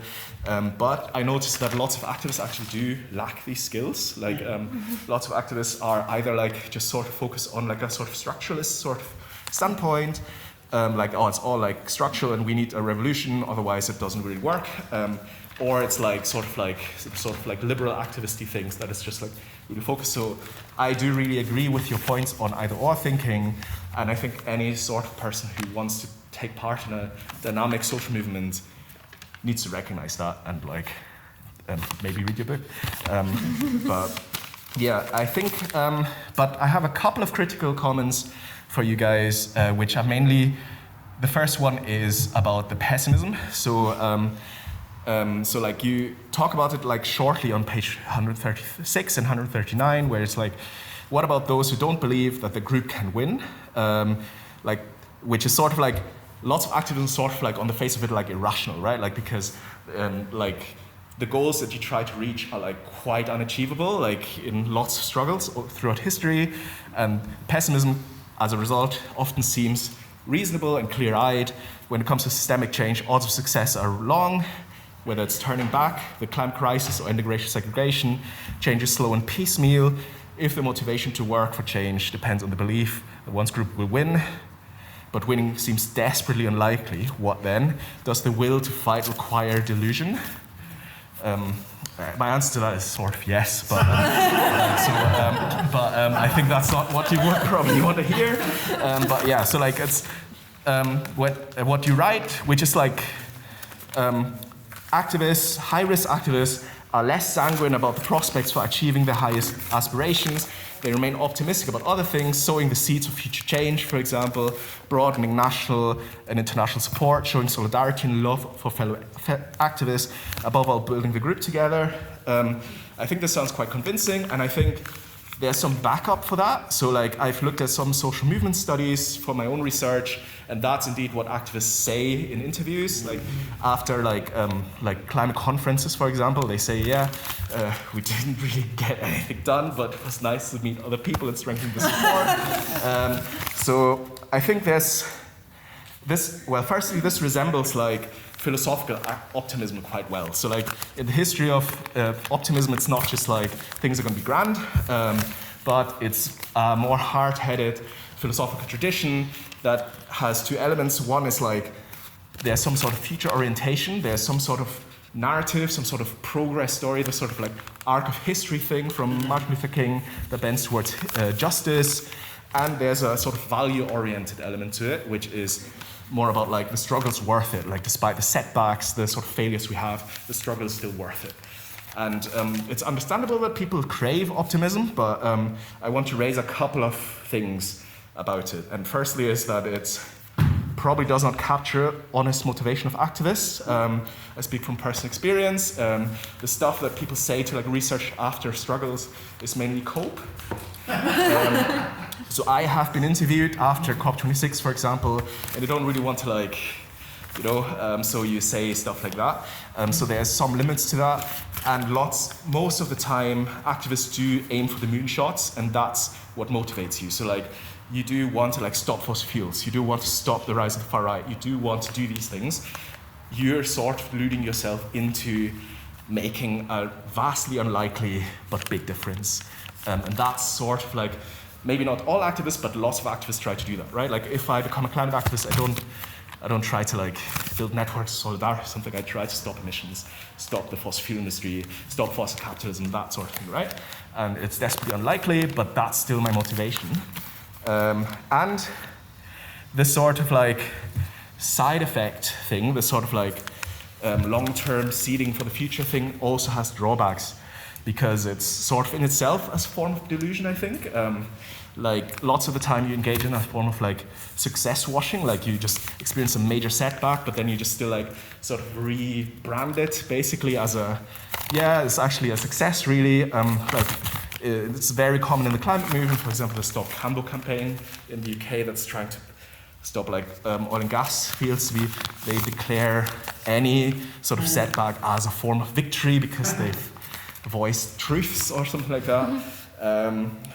And in some cases, especially in terms of climate change, the seeds of change are, so there's a time limit to these seeds, right? Like, so like there's a lot of struggles that are more long-term where you can really see the arc of history, but in the specific case of climate change, we have a time limit and it's getting shorter, right? Like, and that sort of thing really makes it more desperate, and the sort of like danger of like an optimist narrative like more pronounced. There's a much clearer drawback to optimistic narratives here. And there's an additional danger of like optimism is like essentially aimed at consoling after like setbacks and like failures, right? And it's understandable, but there is a risk of that sort of thing leading to responsibilization of your emotions, of your negative emotions. So you might feel despair, you might feel sadness, you might feel grief after your group dissolves, or you get beaten up by the police or whatever happens. And that can be mitigated by optimism, but it can have the sort of like drawback effect that you make the people who still feel these feelings sort of responsible for it, right? Like they're like, oh, you still feel grief and despair, you're not believing in the story of change hard enough. So like that sort of thing is a risk, and it happens quite a lot, and it can lead to increased burnout. And to tie it back to the structure-facing skills, I think there's also a danger that optimism can inhibit certain forms of structure-facing skills, because it might keep activists on the same path, might inhibit them from develop an either-or mindset, and also like sort of inhibit like a sort of like cognitive flexibility that is needed to shift your social position and really see where you stand and adopt a different sort of position, because you're like, oh no, I'm seeding future change, I'm just gonna keep doing what I'm doing. So there's some drawbacks. Is pessimism instead the right answer? I think yes, but like up to you guys. I think like there's other things to be said in favor of optimism. Lots of people favor optimism, obviously, for like lots of reasons, but there is clear drawbacks to that I want to point out. And yeah, how much time do I have left? You have talked 11 minutes. Oh, great. So I'll skip the structuralism because it's like. Yeah, so like. I think Matt. Yeah, I think you're talking about structuralism goals, right? Yeah. So it's, no, my structuralism is boring. It's like, like for context, like most academics are structuralists. So like it's, so like the focus of the book is against individualism. Which is the dominant sort of hegemonial like ideology, so it's still totally justified that your book like goes against structuralism in that way. But one thought, I keep it short, I had was that the structuralism, like abandoning individualism and embracing structuralism might sometimes be necessary in terms of getting to structure-facing skills, right? Like to like sort of like lose the sort of delusion of individual change that is like quite predominant in Western societies. You need to like renounce that at least temporarily. I think you talk about like temporal priority in your annex. Maybe you need some sort of like temporal priority of structuralism first, which is like the reverse of your pandemic thing. You become a structuralist for a little bit, and then you become like a either-or thinker. Maybe sometimes that is necessary. That's like my boring thought. Anyway, Not boring enough. And what I want to close with is something that I was sort of worried about when I read your book, which was the dangers of elite capture, which is that a philosopher named Olufemi Otaiwo describes as elites taking like members of marginalized groups, picking the ones that are best fitted to represent elite interests and then pushing them to the forefront as movement leaders. So that is like a danger of like feminist standpoint theory, intersectionality, that sort of thing. The sort of like, have you watched the CAA intersectionality video? It's very hilarious. So like, lots of your chapters have this heavy emphasis on comms and social norms and like becoming the sort of influencer sort of person. And as an example of like a social leader that can like use their structure-facing skills to shift norms and culture, right? And I think there's something true about that. But as someone who has been asked twice to become a climate influencer, the thought of that just makes me throw up a little bit in my mouth, and I really don't want to be a climate influencer. Maybe you should. And my discomfort with that was like, because like after reading your book, I was like, maybe I should have become a climate influencer, right? I should have been on TikTok and all that sort of shit. But there's something that I'm quite uncomfortable with is because it leads to this sort of elite capture thing, and it funnels people into feeling engaged and not being engaged, right? So that sort of like, obviously there's other problems with like elite capture, like this sort of fig leaf function, this sort of like engagement trap, this sort of like the race workshop things that you discuss in your book. That's you should have been like much harsher on that, I think. But there is, apart from that, I think there's something that is funneling people with structure-facing skills into a role that promotes feeling engaged instead of being engaged. And that sort of seems to be like defeating your point. Like, I was just imagining, like, I work for Exxon, I'm leading the Exxon PR department, I buy your book, I read it, and I'm like, right, I agree with everything you said. I'm going to funnel all these structure-facing people with skills into influencer roles that make people feel really engaged. And that keeps them from doing certain things. And it's not above the fossil fuel industry to not do that, right? So we know that. And there's a sort of danger of this emphasis on like leadership in that sort of way to lead to something that can do the opposite of what you want, which is like entrenched status quo thinking and system justifications, form new leadership hierarchies that mitigate this sort of thing. And the sort of extreme case is like, oh, I watch this influencer, it's called Schmetter Schwunberg. She has really great structure-facing skills, so I like and share her content, and that's me done. So that sort of thing is like sort of what I was worried about when I was reading. And I have a further point on defending Thatcher, but maybe I also skip that. Defending Thatcher? Yeah, so I will never utter these words ever again, but I'll just say it. So yeah. I think now you have to tell us, because I am a little bit... Okay.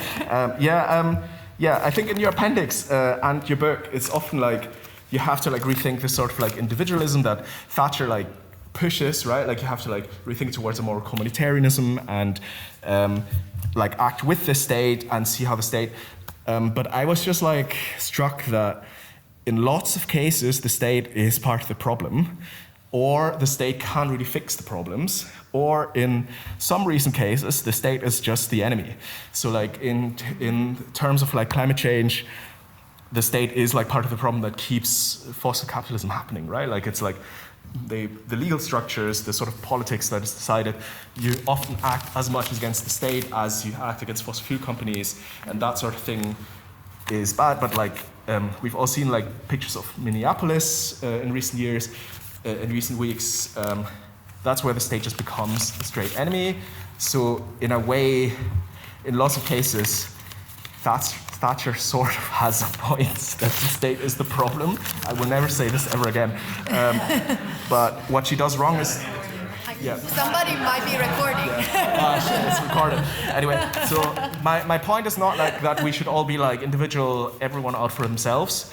But like you said in your presentation, rethink what an individual is and then engage in lots of practices between individuals that amount to like mutual aid networks that make us independent from the state and act as towards being a group collective.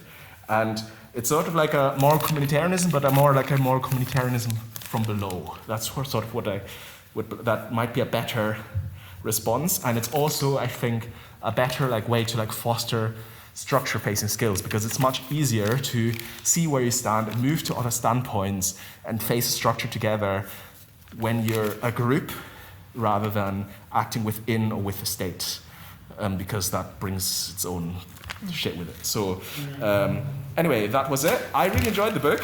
I don't know why you dislike pickleball from the annex. I actually like it. Okay, but yeah, it was very US-centric, like you said, but I actually really found it like quite illuminating, because I was like, wow, the West is not that unified. Europe is really quite different. Like European stuff is like works totally different than the US, and yeah, I think I would have liked to read more theory from you guys. I know your publisher probably would have said nah, but yeah, would be interested to read more. Thank you very much. Cool. So yes, to begin with, I really like this book. It's accessible, clearly written, and argues for a position that I also defend, which is great. That's exactly why I like it. I also think that the social world is made up of a complex interaction of individuals, social structures, and indeed the physical environment as well. And moreover, I think that drawing on resources from Marxism, black feminism, and social movements in general is precisely the right way to think about how we might change that world. However, and this is the boring structuralism bit that Nguyen skipped over, I'm less than convinced by arguments that Brownstein, Madva, and Kelly, henceforth BMK, because that's a lot of words to say, put forward against those that they take to be their opponents in the structuralist camp. I worry that they are guilty of straw personing as opposition those who are really actually their allies. I really think that the majority of people that they talk about as structuralists are both and people. Okay, so structuralism and individualism, how do they define it? Well, individualism is generally the thought that social change comes from individual action. Big problems like climate change and racism become one's personal problem. So if enough individuals, for example, cut their carbon emissions, climate change will be stopped, hopefully.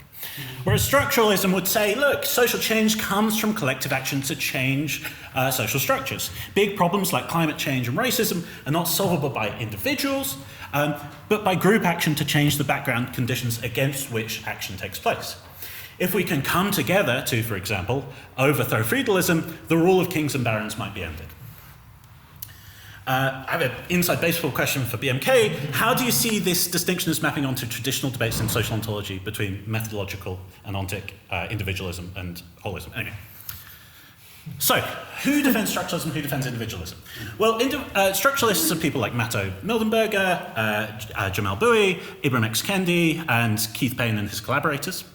Whereas individualists, according to BMK, are people, well, they are corporations who are often arguing for it in bad faith. They're trying to convince us of something that they think is wrong-headed. And maybe Al Gore as well, although they admit that Al Gore also does some structuralist stuff as well. Maybe Thatcher is an individualist, we were talking about Thatcher, but also Thatcher thinks that there are some social structures that matter, like the family, so I'm not sure anyone really in good faith defends individualism. But I want to focus on the structuralists. So I take it that BMK have three arguments against structuralism. The first is that social norms mean that individual actions matter more than we might think. And second, structuralists and individualists are making a category error when they make their arguments against one another.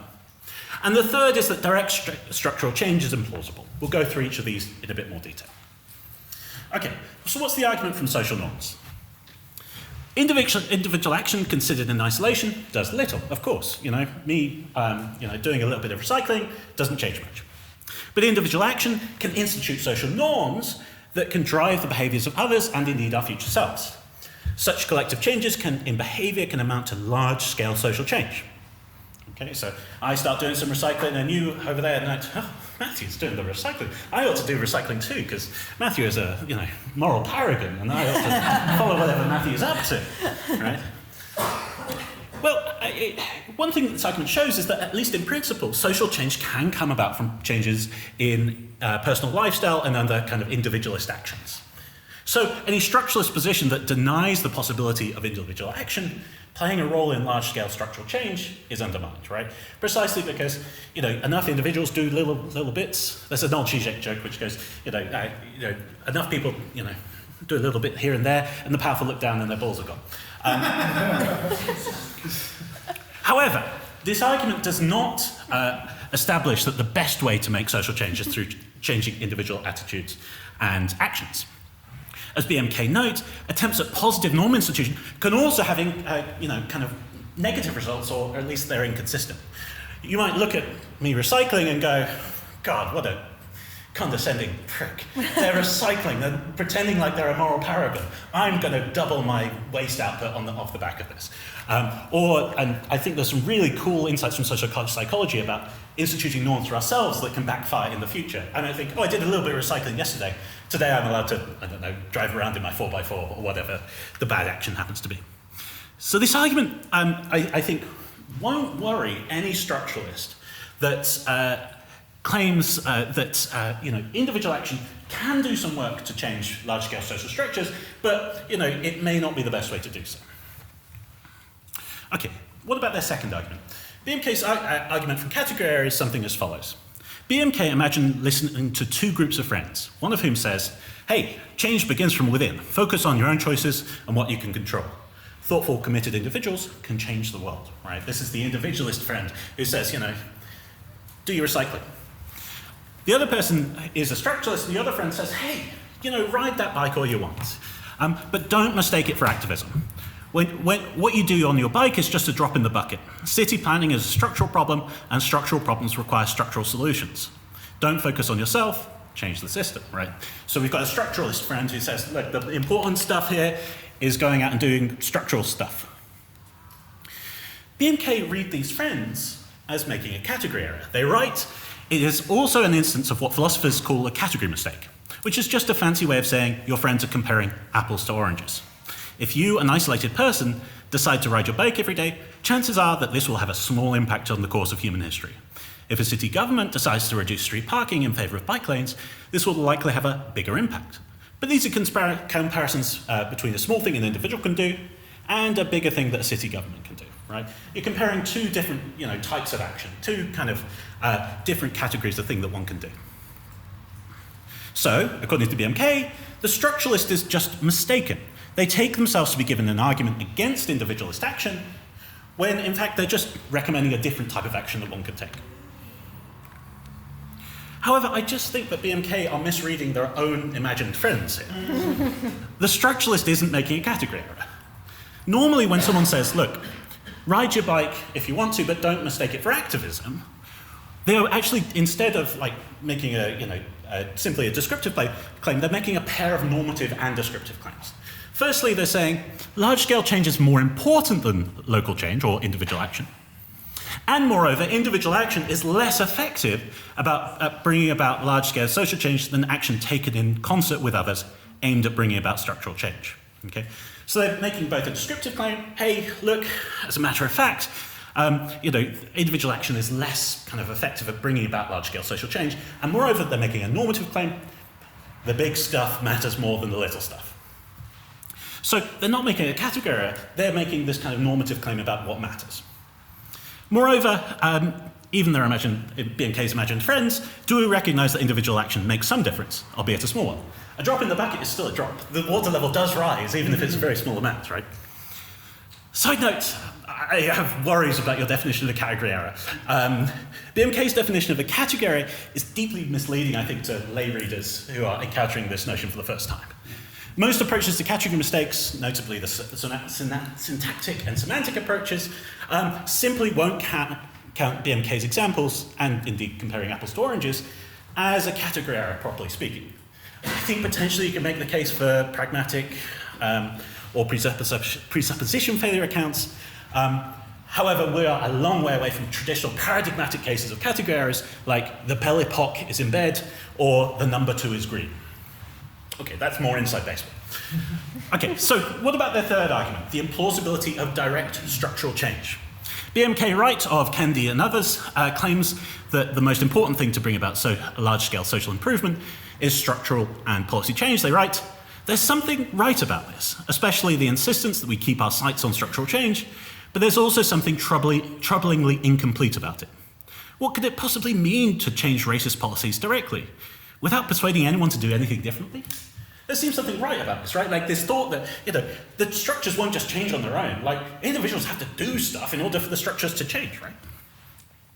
The thought here seems to be this: structural change cannot occur without at least some action on the part of individuals. Social structures are maintained by human action, and so individuals changing their behavior is a necessary precondition of large-scale social change. Purely structural change is impossible, and so any structuralist who denies the actions of individuals having a role in large-scale social change is mistaken. Okay? So we've got three arguments against structuralism. The argument from social norms. We saw that this only really applied to structuralists who denied the possibility of individual action playing a role in large-scale social change. I didn't think the category error argument worked, and we also have this third argument that is from the implausibility of direct structural change, and again, this is only going to apply to structuralists who deny the possibility of individual action leading to large-scale social change, or having a role in large-scale social change. But here's the question I want to put to you. Hey, look, are there any structuralists who buy this position that that individual action doesn't play any role in leading to large-scale social change? And here I think we can make a distinction between naive and nuanced structuralism. Let's call the structuralist who denies the role of individual action in large-scale social change a naive structuralist. And I'm deliberately using, quite prejudiced terms here to indicate my views. And let's call those who accept that individual action has a role to play in large-scale social change, but the individual action aimed at structural change is more important than personal changes. Let's call them a nuanced structuralist. Note that nuanced structuralism is actually pretty close to the position that BMK defend, if not the very same position. And I think if there is a difference, it's going to come down to some pretty niche work in Marxism on the causal primacy thesis. Okay. So let's look at some of the examples that they claim to be structuralists. Ibram X. Kendi. Kendi's just not a naive structuralist. Like, he's written books called How to Be an Anti-Racist and How to Raise an Anti-Racist. Like, he is focused on individual action in a way that often a lot of people who you might characterize as structuralists have criticized him for. BMK seem to interpret the following claim as a naive structuralist one. Racial discrimination leads to racist ideas, which leads to ignorance or hate. This is the causal relationship driving America's history of race relations, right? That's a quote from Kendi. But of course, to think that a structure-first causal chain is driving America's history of race relations is hardly to deny that individual action could also play a role in the history of American race relations, or indeed other large-scale social changes. Okay, so I think it's clear that Kendi thinks that individual actions matter, even if we might still characterize him as a nuanced structuralist who thinks that structure is the more important stuff. What about Jamal Bowie? Well, BMK admit that Bowie's not a naive structuralist, so they write, he acknowledges that individual prejudice contributes, but Bowie nevertheless thinks that structural relations take priority. Okay, so he is what we might call a nuanced structuralist. BMK do take issue with his endorsement of a quote from Martin Luther King that it is not necessary to address this inequity. It is not only moral but also intelligent. We are wasting and degrading human life by clinging to this archaic thinking. Why do BMK object to this? Well, they say, look, this seems to be in conflict with Bowie's insistence that structural relations take priority. But of course, this is not true. One can think that the revolution in thought and value that Martin Luther King envisaged is sort of downstream of structural actions, right? Or that change in thought is nevertheless impactful than is less impactful than a change in structure, but nevertheless important. What about the fourth of their individualists, Matto Mildenberger? BMK read Mildenberger as a naive structuralist on the basis of this quote. Yes, it's great to drive an electric vehicle and purchase solar panels, but the point is that interest groups have structured the choices available to us today. Individuals don't have agency to steer our economic ship from the passenger deck. They claim this, that Mildenberger on the basis of this is saying that nobody has agency. However, note that it's clear that Mildenberger does think that individuals have agency. It's just that in order to express our agency in ways that matter, we need to get off the passenger deck, so to speak, which in Mildenberger's eyes involves taking part in social movements or getting politicians to listen to our demands. That is, actions by individuals aimed at structural change. Finally, their example of structuralists, Keith Payne and his various collaborators. So this is a quote from their book. Start with what social psychologists Keith Payne and Jason Hennay predict are the best ways to tackle racial injustice. Policies that directly increase racial inequity, policies that directly increase racial equality and participation, such as voting rights legislation and affirmative action policies, are likely to have more impact than changing attitudes. Payne and Heidi Voletich insist that solutions need to focus on structuring the social context rather than changing the beliefs or the attitudes of individuals. And this is from BMK. Claims like this don't just portray changing individual attitudes as insufficient for combating racial inequality and bias. They're not advocating that we change both attitudes and structures. They're saying that we can't have it both ways. I can't see how this is a charitable reading of what Payne and co are up to, right? Payne and Heidi Voletich, say that solutions need to focus on changing the social context, but that's not to deny that individual actions can also be a useful tool in changing the social context. Payne and co don't oppose action to change individual attitudes.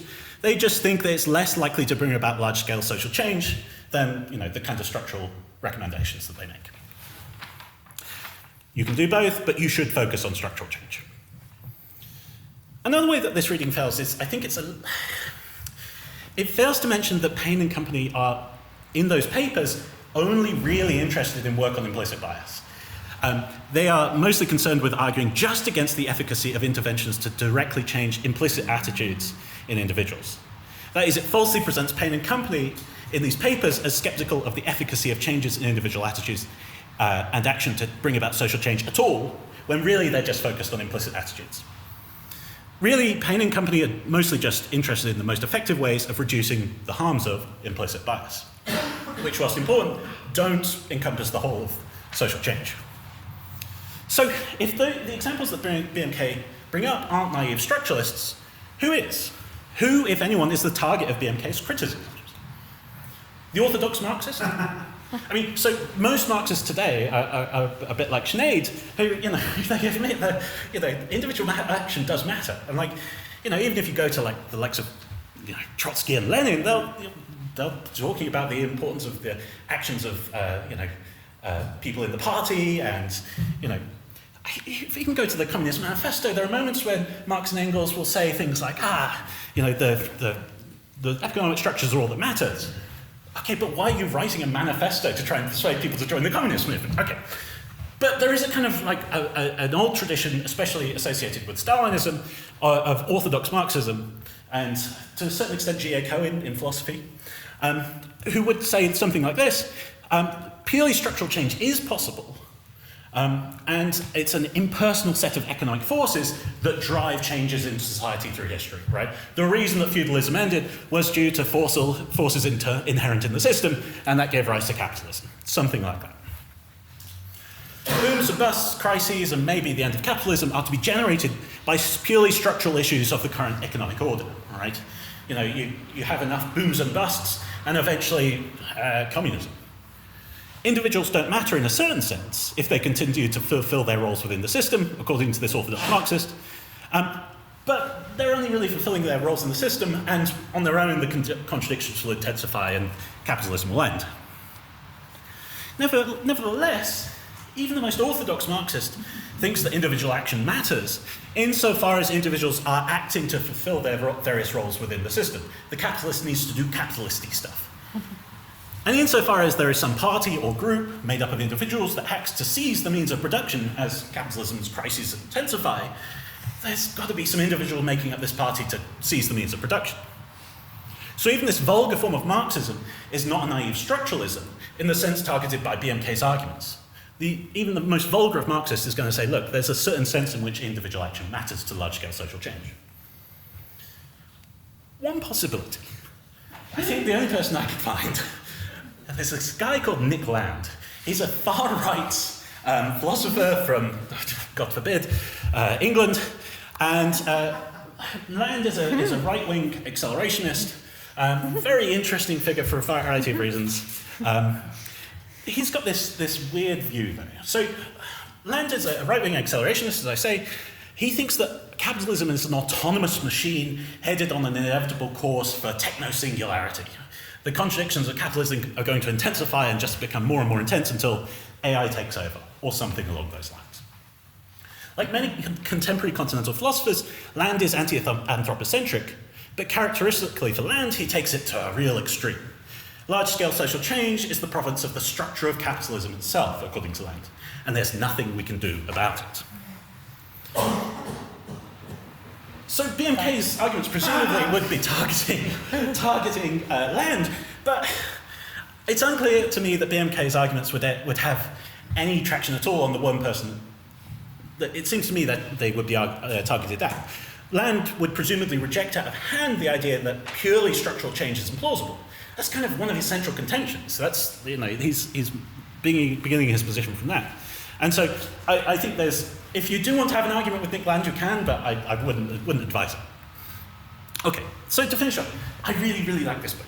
It got me back on the streets. It got me fighting for change again. But I have some really, I have some skepticism about the negative part of the book. I think that people like Bowie and Kendi, they aren't your enemies. They are on your team, and we should be, building the coalition, as it were, with them, rather than suggesting that they are falling victim to either or thinking. They just think that certain actions are more likely to result in social change than others. Thanks.